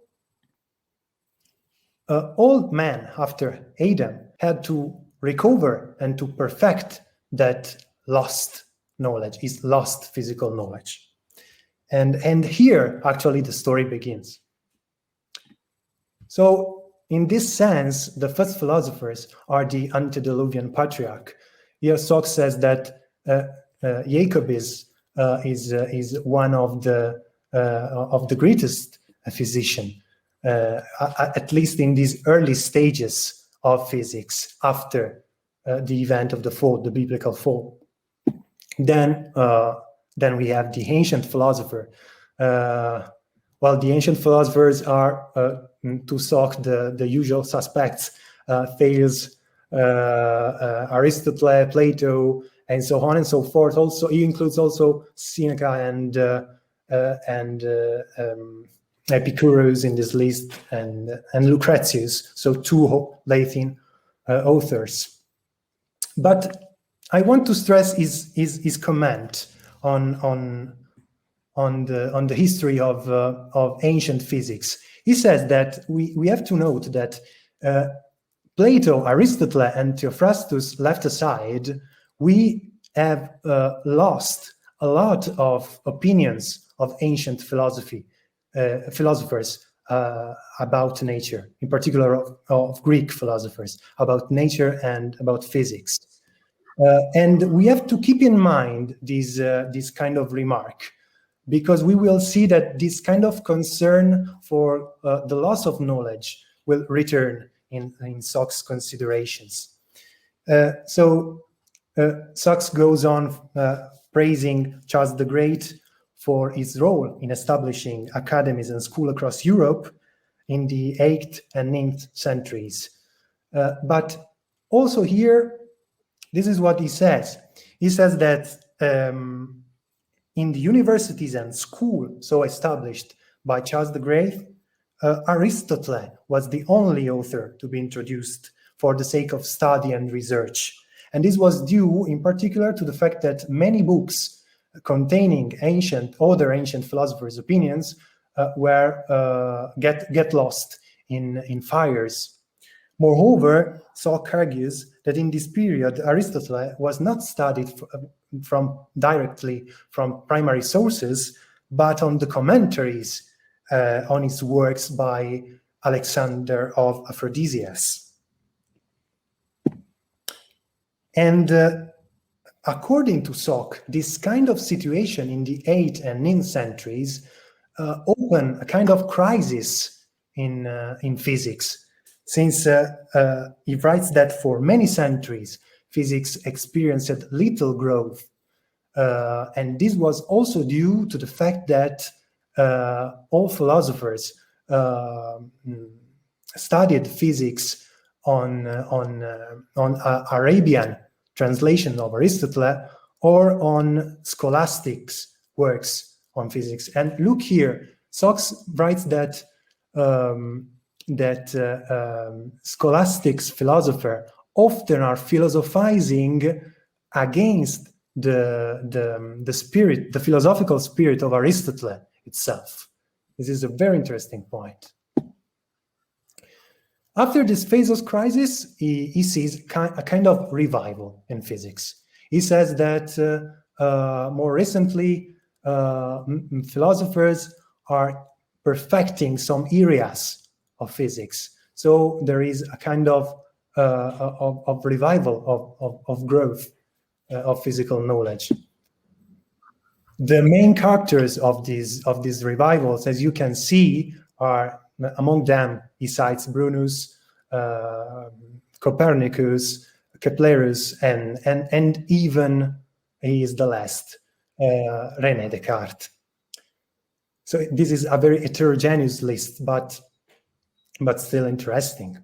But even more interesting are the consideration, the final consideration that Soc makes about what is recent physics, what kind of physical knowledge is produced by recent physicians. And he makes these three remarks. He says that recent physics is based on a systematical denigration of both Aristotle and his followers, that many recent philosophers are appropriating opinions and principles of ancient philosophers, but tacitly, and that there are no more school, there are no more solid philosophical school. There is a kind of anatomies of knowledge, since each thinker just thinks and publishes his book and his views, but there is no collective effort in pursuing a step further the physical knowledge. So this was, in short, Soch's account of the historical development of physics. Now, my final question is, what is in the mirror? That is, what this account is. What can we see in this account? What does this account actually reflect? Well, here there is a typo. I have to excuse with you. The text between the parentheses is a kind of. So the one possible view is that Soch's account is a kind of early form of history of science. And I think that this is a fascinating view, in particular, because this view seems to be nourished by the presence in the early modern period, the existence in the early modern period of other documents which are very alike the one by Soc that I have analyzed today. These are just some names and titles. Moreover, some historians of philosophy recently have treated these works that I've listed here as early forms of scientific historiography. Nonetheless, the former director of the Max Planck Institute for the History of Science, Lauren Destin, has formulated a kind of cogent argument against this view. She says that, maintains that we cannot consider such documents as professional forms of history of science. But that's fine. We can always, of course, maintain that they are non-professional, early forms of history of science. But the point is that if we do these, then they lose all their value, all their relevance, since they are kind of sketchy forms of something else, which is later to come. And also, they seems to be a standard component of textbooks, of treatises since Aristotle. Now, I do think that Sock's account, however, has at least two elements of interest, which makes it not reducible to a common place of textbooks. The first is that Sock's presents his view on the canon of physics. And this is a quite curious canon, since Adam and Descartes are in the same list, I mean. The second point of interest is that Sock's demonstrate to have some deep concerns about the dynamics which are beyond the evolution of knowledge. The loss of knowledge, the transmission of knowledge, its more recent development, the fragmentation and the instability of physical knowledge. So this is not properly something very common in textbooks. But I want to stress this last point, that all these elements, these two elements, emerge if and only if we consider Sock's document as an account of the historical development of physics by a professor of the 17th century, and not if we consider it as a kind of history of science. So we have just to consider it as a document by a professor, nothing else. And I think that from this standpoint, Sock's account reflects actually only an idea of science, his idea of science, that is his idea of physics as a professor of the 17th century. I support this thesis by appealing to a view elaborated by the French historian of philosophy, Georges Gusdorf, who has spoken of the uncertainty of the concept of science. According to this view, the concept of science is not something certain, but its meaning, and so its reference, changes over time. The idea of science changes from time to time, and as you can read in this citation, the task of the historian is to follow this ongoing change. And documents such as the one by Sock that I have analyzed today, I think are invaluable resources in order to accomplish this, let me say, terrific task. Thank you very much. Thank you, Giuseppe. Very interesting indeed. Please, questions. Colleagues, please pick questions. We're waiting for them.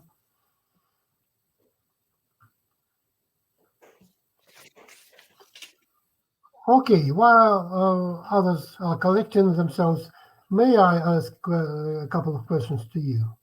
Would you please clear out, for me, this most interesting point, I guess, of your presentation is just this concept of science, of knowledge, yes?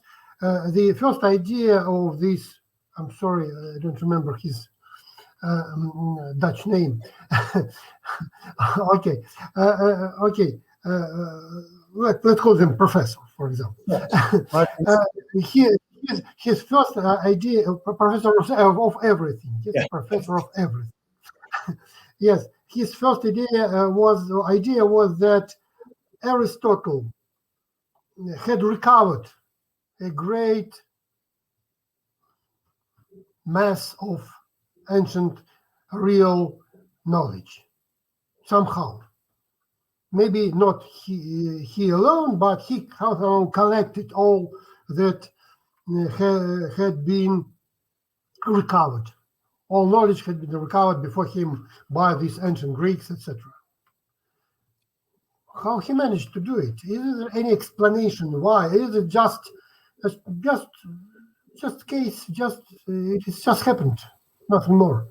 And the second point is the most interesting: how we, I mean humanity, we managed to lose again some knowledge collected, recovered by Aristotle.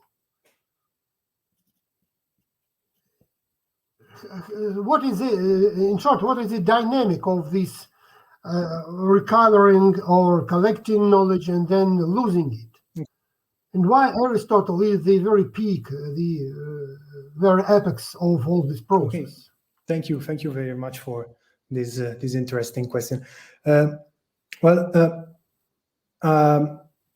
Maybe I can say at first that Sok is following a kind of narrative which was very common at his times. The narrative according to which there is a perfect divine knowledge that from God passes to Adam, and then with Adam got completely lost. So as I have said in the presentation, Adam simply know everything. But when he was ejected from Eden, all the knowledge get lost. So Aristotle is one of those philosophers, Greek philosophers, who after the antediluvian patriarch try to recover this knowledge. Actually, Sok is very tacit, silent about how Aristotle did it. But a very interesting thing is that emerges from, and to this I try to say something also on the second question, is that the fact that Aristotle seems to be the peak of knowledge in physics is also due to material aspects of the history of thought. The fact that many works by authors, Greek authors, got lost over time. The fact that only Aristotle was introduced in the universities in the Middle Ages. So these are material reasons for the predominance of Aristotle, which Sok seems to individuate, and his relation as an intellectual figure, as a professor of physics with Aristotelianism, is something very complex to detect, because in some ways he is a scholastic philosopher of the 17th century, but we have seen what he says about scholastics. On the other sense, he graduated with a pupil of Descartes. A pupil of Descartes was his advisor, but in the second part of his life, he completely rejected Cartesian philosophy. So there is a dynamic in the dynamic, and it's very complex. There is a very ambivalent relation with Aristotelian thought in his work.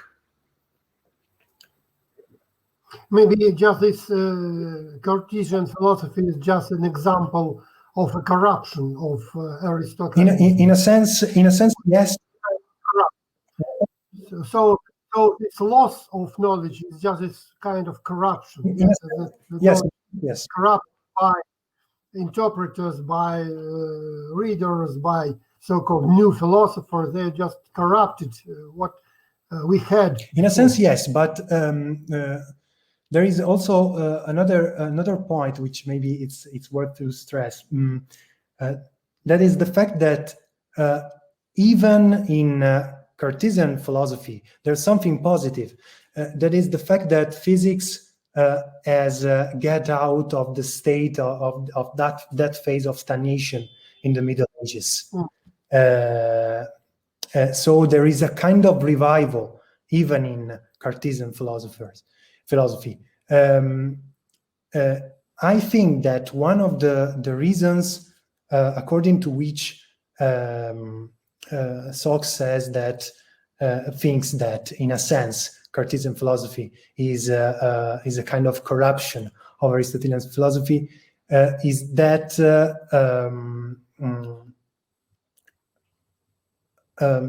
Cartesian philosophy in some aspects seems to be something less experimental than Aristotelian philosophy, at least from the standpoint of its attitude. This, I think, that is a point, but it's my consideration, personal consideration. Thank you, Giuseppe, Thank you very much sharing for your it. question. Thank you very much. There is another question by Rene Vladimirsky from the chat. What do you think of Harari history of knowledge interpretation, history of science and knowledge interpretation? I have to confess that I do not know the author, but I will read it, of course. He's quite popular, that modern author, yeah. Okay. But I might add that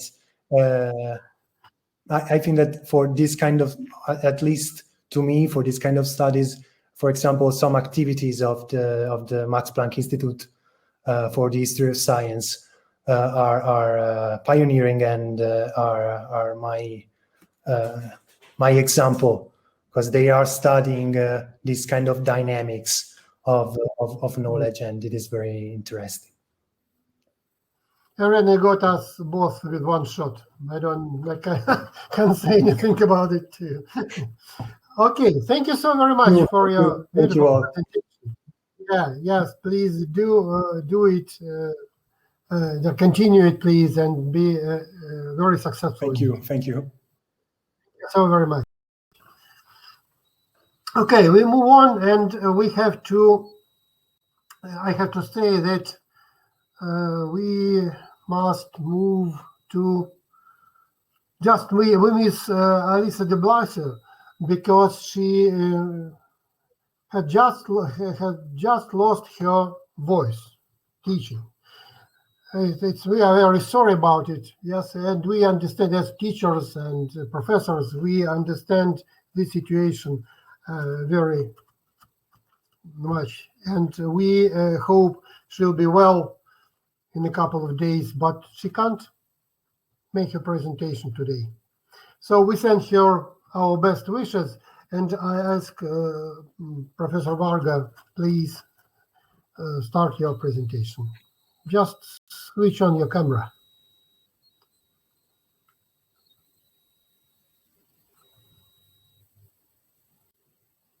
Can you hear me now? Yes. Okay, thank you. Do begin. All right. Going. I'll switch on your presentation. Here it is. Great. And I just want to thank the previous presenters for their paper. I'm learning a great deal. It's such an interesting diversity that I'm thrilled to have been accepted here.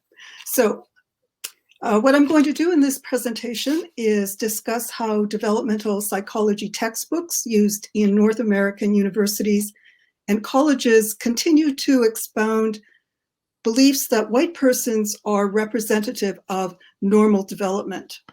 And the point of this work that I'll return to at the conclusion is to critically broaden the gaze that we bring to textbooks in order to challenge what they are communicating and to change them. There's much I have to omit, so I look forward to questions that seek elaboration. In North America, the discipline of developmental psychology was established as an academic field during the 1880s by G. Stanley Hall. Hall adopted as the field's foundational principle the biogenetic law of Ernst Haeckel's recapitulation theory, whereby ontogeny recapitulates phylogeny, meaning that the individual development of an organism repeats the evolutionary history of its species. Haeckel's theoretical classification that he illustrated, as shown here, incorporated the prevalent belief that white males of Northwestern European ancestry had advanced furthest from ape lineage, and were therefore superior over other races and ethnic groups. Supposedly, this provided them with an advantageous developmental characteristics that gave inherent ability and responsibility to ensure the advancement of civilization. In contrast, persons of Asian, African, and Aboriginal descent, as well as whites from other regions, were argued as having closer ties to their simian origins, meaning they retained more primate characteristics than the Euro-Anglo whites. It was further argued that these groups ascended from a lower order of primates than had European whites. As outcome, their overall development was considered defective. These claims were widely communicated through popular and educational means, including textbooks used in the teaching of developmental psychology. The image on your left from one of those books, a 1903 textbook, is of a 4-year-old American boy. Its inclusion in the textbook was explained by its author as illustrating, quote, the child type in its most genial form and expression, end quote. The image on the right is from the same book, illustrating a claimed de-evolutionary tendency of some non-whites as evidenced by the likelihood of retaining a caudal appendage, that is a tail, even though it had to be manually drawn. The socio-cultural dominance of developmental psychology in North America by the early 1900s, along with the authority of other disciplinary proponents of recapitulation theory, such as medicine and anthropology, resulted in the formation of laws limiting non-whites' access to education, employment, healthcare, and housing, as well as inhibiting their bearing or raising of children, all of which was intended to result in their evolutionary demise. Some of the assertions made through recapitulation theory were abandoned after the 1920s in favor of other explanations, such as Mendelian heredity. However, many of its teachings persisted, especially of white cultural and intellectual superiority over Blacks and Indigenous persons. This perspective continued to be disseminated through 20th century textbooks. Some of the most despicable claims and worst imagery were eliminated by the 21st, but underlying beliefs continue to be expounded, especially through imagery that emphasizes white, economically successful persons as representative of normal development and therefore of human normality. The focus of my discussion that follows is mostly using and of images published in textbooks over the past 4 years, but I have included some from earlier in the 21st century because they convey beliefs that remain fundamental to racist perspectives. We know that images are powerful communicators of ideas, especially likely in the case of densely written psychology textbooks assigned to undergraduates who have varying levels of literacy skills. There's also the possibility that when images match a reader's beliefs, whether conscious or subconscious, they are more likely to be attended to and to reinforce those beliefs even if counter-information is provided. The images that I'm showing do not necessarily represent the whole of the text from which they are taken. And while a book cover might be thought indicative of the presence or absence of a racist view within, this is not the case. And it's not my intention to charge the authors or publishers with intentional racism. What is most likely is that the selection and organization of images and explanations are based on subconscious preferences for what fits the topic discussed. However, the expression of those underlying and unexamined beliefs is cause for concern because of their unintentional substantiation of racist beliefs.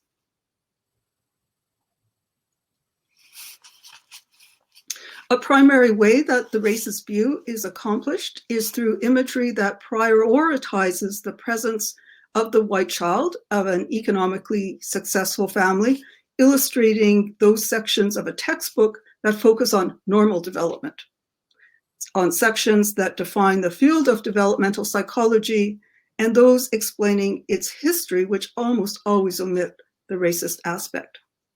The example on your left is positioned at the top of its book's table of contents. It illustrates the title to a chapter describing the nature of the field and for some obscure reason, stages of biological development. The enlargement of the image on your right heads up the title page of that chapter. The children shown convey the impression that their behaviors and characteristics are developmentally good to have. Their unblemished skin, able bodies, intellectual curiosity, and good behavior are signifiers of the desired developmental norm and imply that this good development is outcome of good child rearing. Pointedly, the children and their environment are preternaturally clean, devoid of any sign of the dirt that has habitually symbolized an impurity of the bodies, minds, and lives of, in the historical terms of developmental psychology, the less civilized because of being less evolved.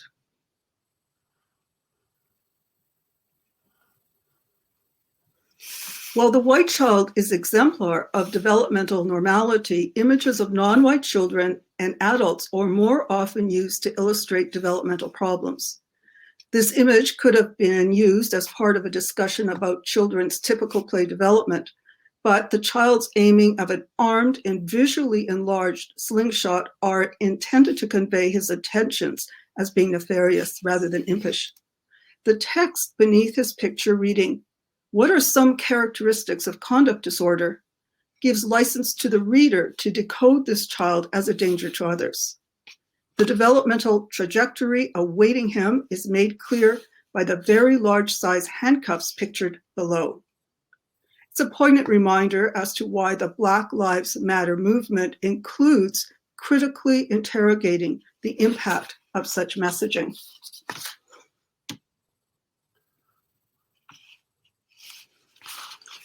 The racist view of problematic development implies the non-white parent as responsible for not only the ills of their children, but that of society in general, no matter their socioeconomic achievements. This was a strident message of recapitulation theory in that non-white reproduction and inevitable problematic parenting would lead to the downfall of white civilization. Eugenics was intended to alleviate this imagined threat. The image on your left illustrates the topic of childhood obesity. Even though it is mentioned in the text that there is no single causal factor, the points that are listed all implicitly charge parents with some level of blame. That in the image the adult male is turned away from the child helps along the view that this condition is outcome of his failure to care properly for or about the child, despite the well-scrubbed and well-dressed signs of education and economic attainment.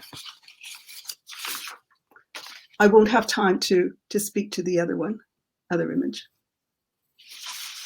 Developmental issues related to poverty continue to mostly be illustrated by images of Black, Indigenous, and Hispanic persons. Notwithstanding that in North America, members of these groups are more likely to be living in poverty than are whites, images such as this one are liable to accentuate the perspective that non-whites reproduce the conditions of their poverty through their having of children, and thus reproduce the developmental issues that are outcome of poverty.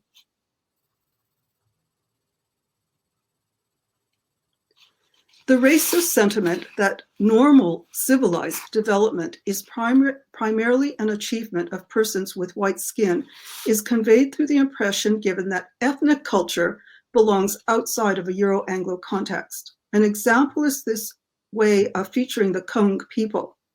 Clothing and weaponry stereotype them as primitive, and the text's account of Kung way of life duplicates the caricature of itinerant Black savagery whose peoples lack the capacity for socio-cultural advancement. They're being shown in near nakedness, along with a description of them as foraging for food, makes them out as being more animal than human, or at least not like the humans that are supposedly reading the text. The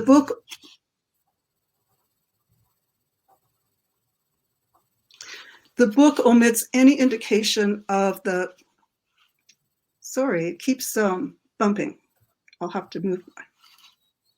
The book omits any indication of the complexity of traditional Kung culture and fails to identify the major changes that have occurred in the group's socio-cultural organization since the mid-20th century. Tellingly, the Amazon.com advertisement for the text states that it, quote, employs the unique perspective of evolutionary psychology.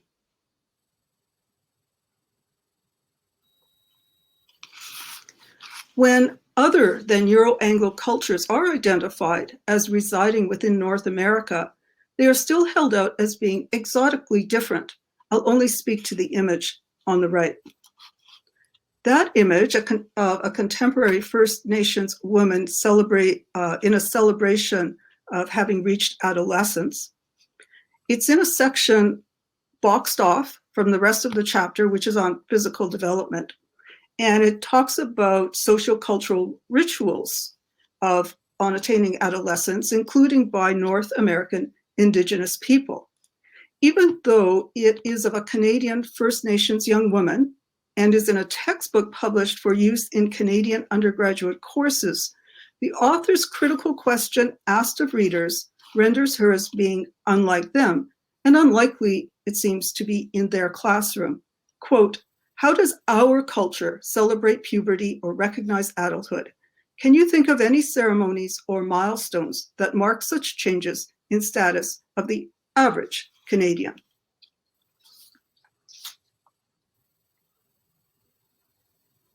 I'll bypass that one. You might have questions about it. My last two slides reveal how the foundational basis of developmental psychology as described at the beginning endures. The Woman with Child illustrates the explanation that the field of evolutionary psychology emphasizes, quote, the importance of adaptation, reproduction, and survival of the fittest in shaping behavior, end quote. A statement that so inaccurately conflates Darwinian and Spencerian theory in this day and age is unconscionable. The chimpanzee illustrates a graph comparing brain sizes of different primates and the human species. No statements are made in the text that relate the top and bottom photos, but it's extremely difficult not to visually connect them, especially given how the positioning of the chimpanzee's hands effectively direct attention up toward the woman's headdress. The graph's identification of chimpanzee brain size being smaller than gorilla harkens back to Ernst Haeckel's hierarchy of evolutionary attainment,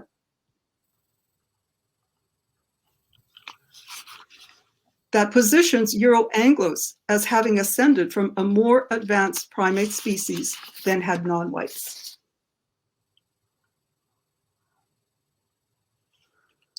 Finally, here Black African children illustrate a similarity between animal and human emotions, again reiterating a long-held racist idea that African persons are like monkeys.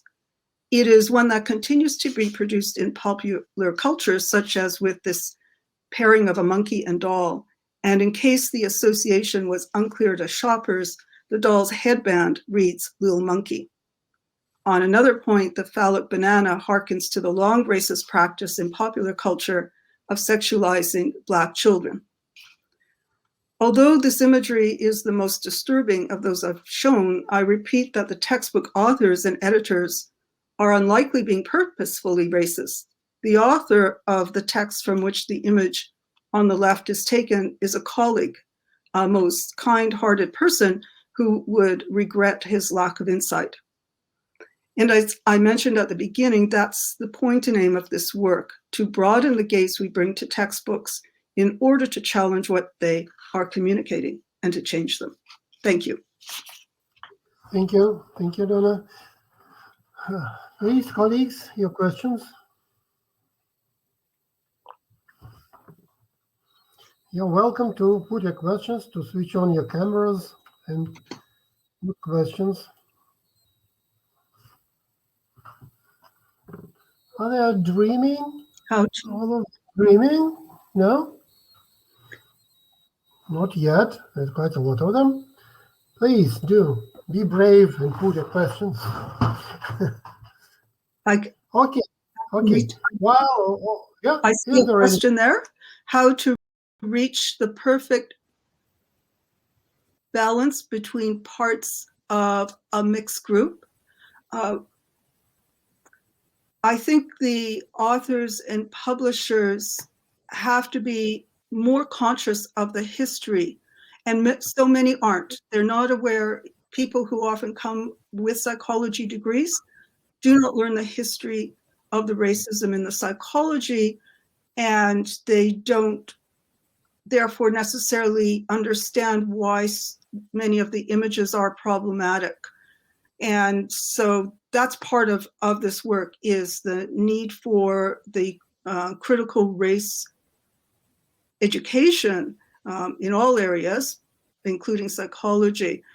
What I'm seeing in a more balance in the last couple of years of textbooks than previously. So there's more representation beyond white people as normal, and there's much more positive representations of non-white people and more diversity of lifestyle. And so that kind of balance is occurring, which, you know, it was really a nice surprise when I was working on this particular presentation to find that that has changed a lot. So that is happening. But the needing to understand why it's problematic to have a textbook section on developmental disabilities where almost all the images are of non-whites, and to incorporate the white images into those and to remove the ones that are most stereotypical. So for example, often in a chapter or a section about fetal alcohol syndrome, the only images will be of Native Americans or other indigenous groups rather than a broader perspective, although that does happen. The most interesting developmental psychology textbook I've found that had the most positive diversity is a South African publication. The worst I have found are those in Canada. I find that the United States, the books used in the US universities and colleges are not as less awful. I think there's a greater awareness, despite all we hear about the horrors from the United States, that in your classroom, there are going to be a lot of Black students. And in Canada, in many centers and universities, we do not have that representation. And so people aren't very conscious of it.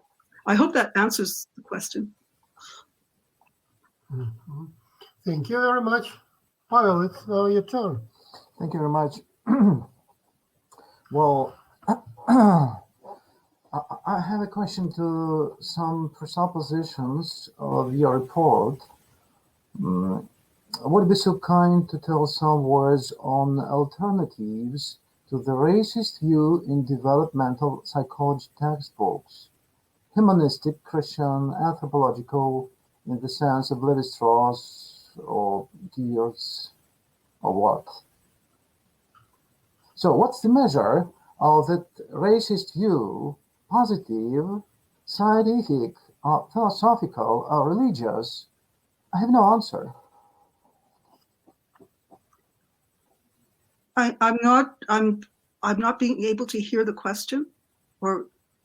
So the question is, does it really exist alternatives to the racist view in developmental psychology textbooks?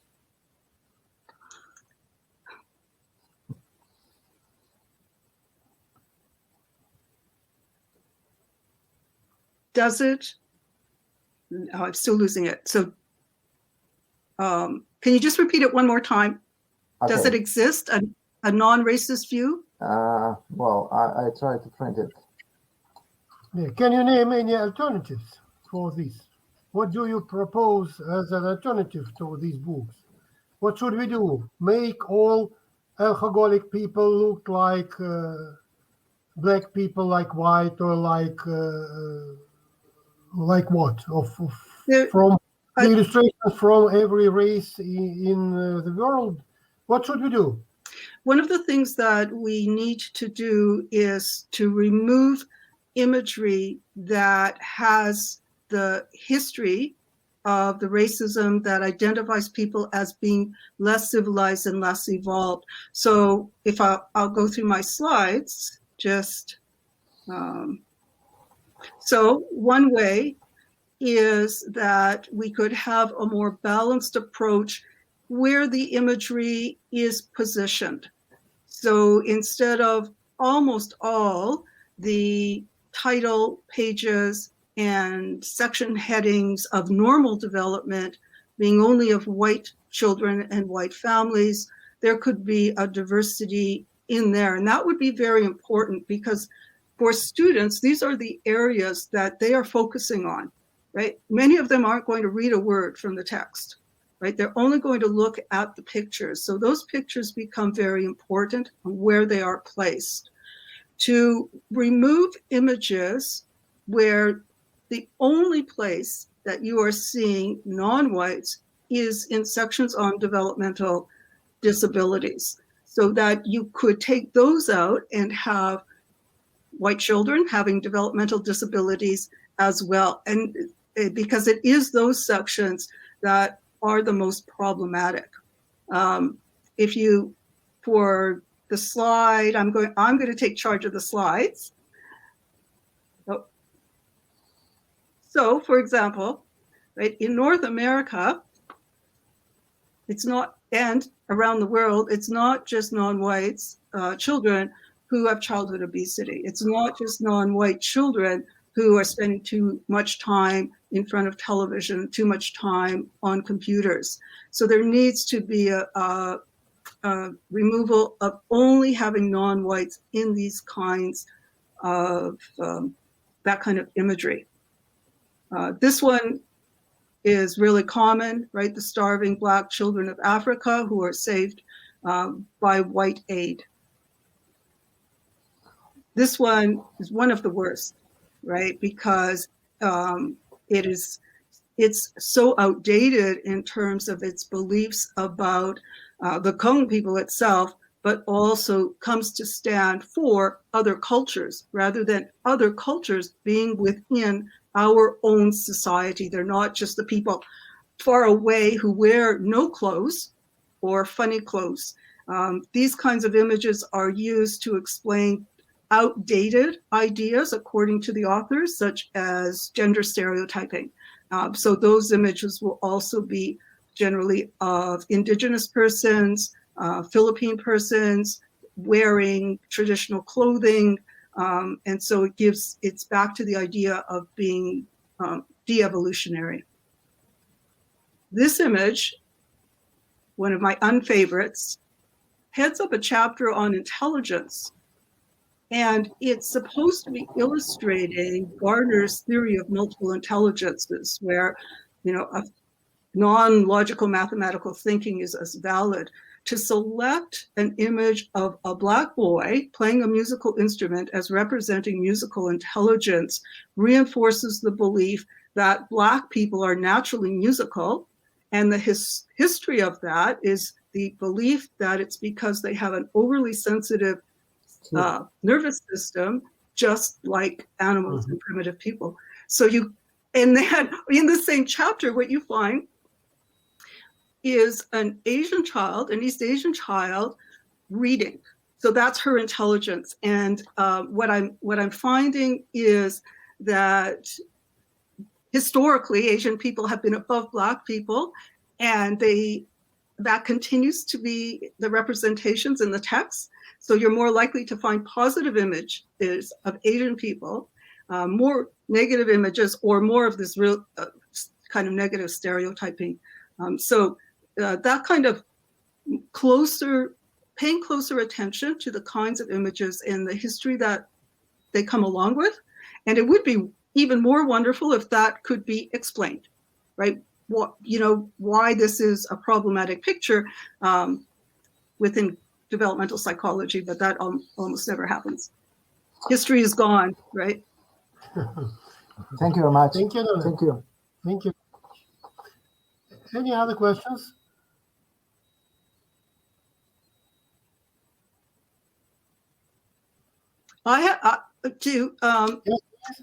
Is it common in, because I'm really only looking at North America and found the one South African textbook.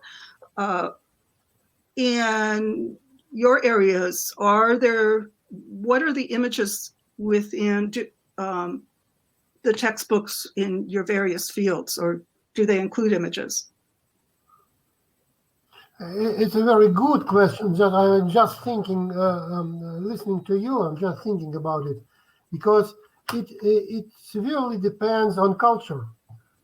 For example, in the former Soviet Union or in Russia today, we have so many types of people, of yellow race, of black race, of white, of any you like.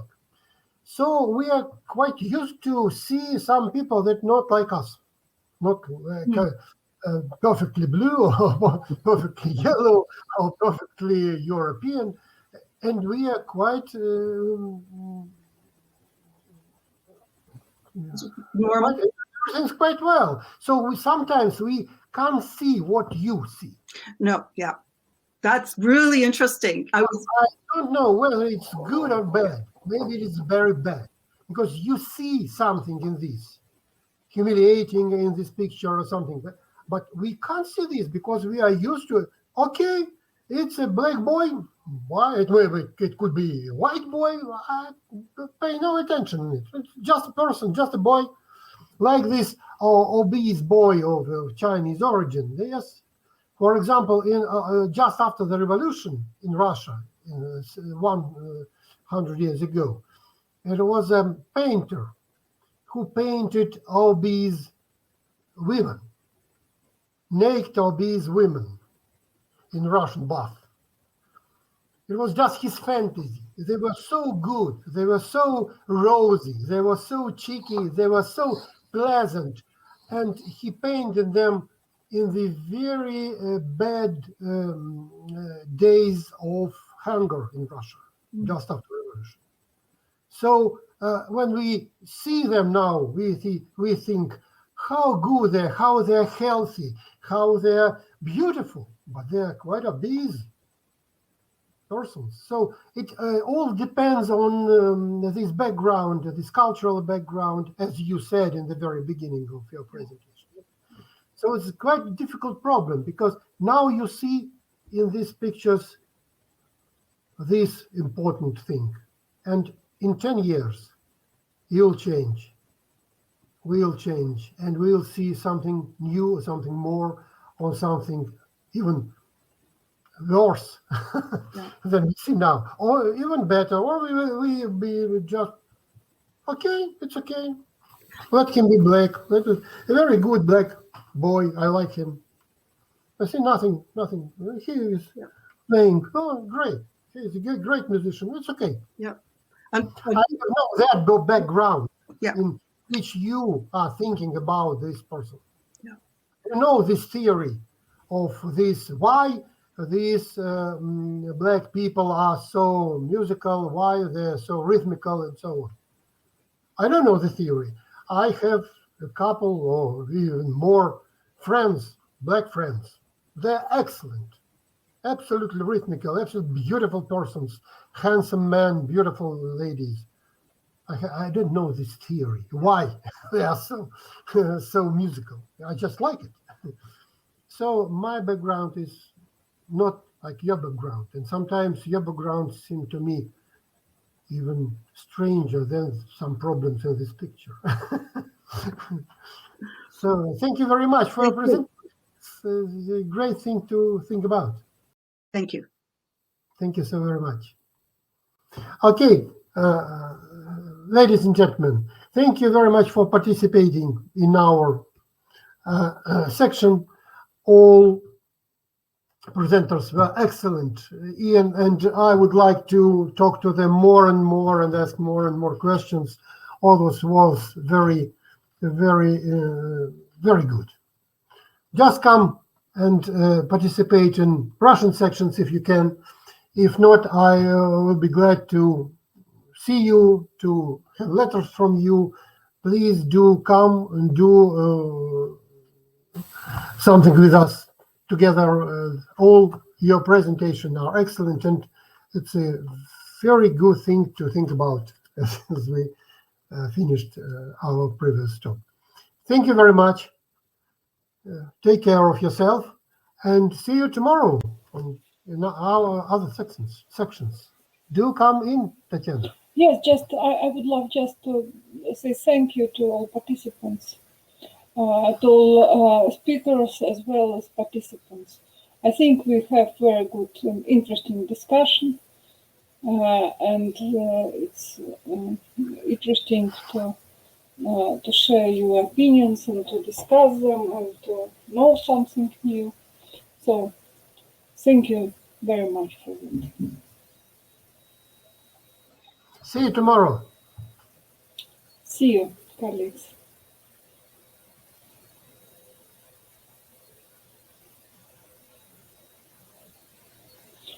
It was nice, of course, to meet all friends as well as to meet new friends and colleagues. So I think it was great.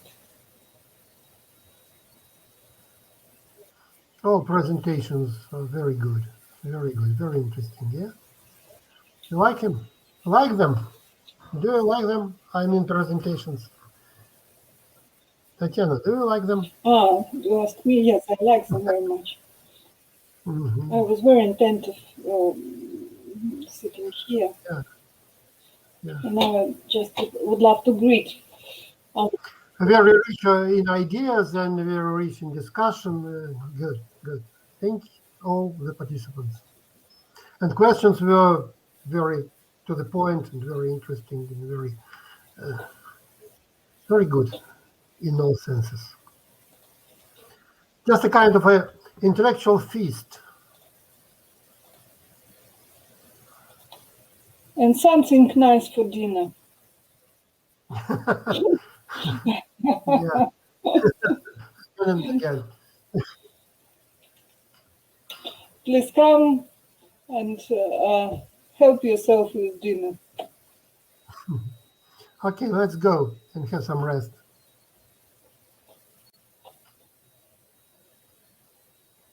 Gunnar. Okay, thank you. Very good. Well, Gunnar, thank you very much. Thank you very much. Thank you again. It was great. Good. Yeah. You are always Great. welcome.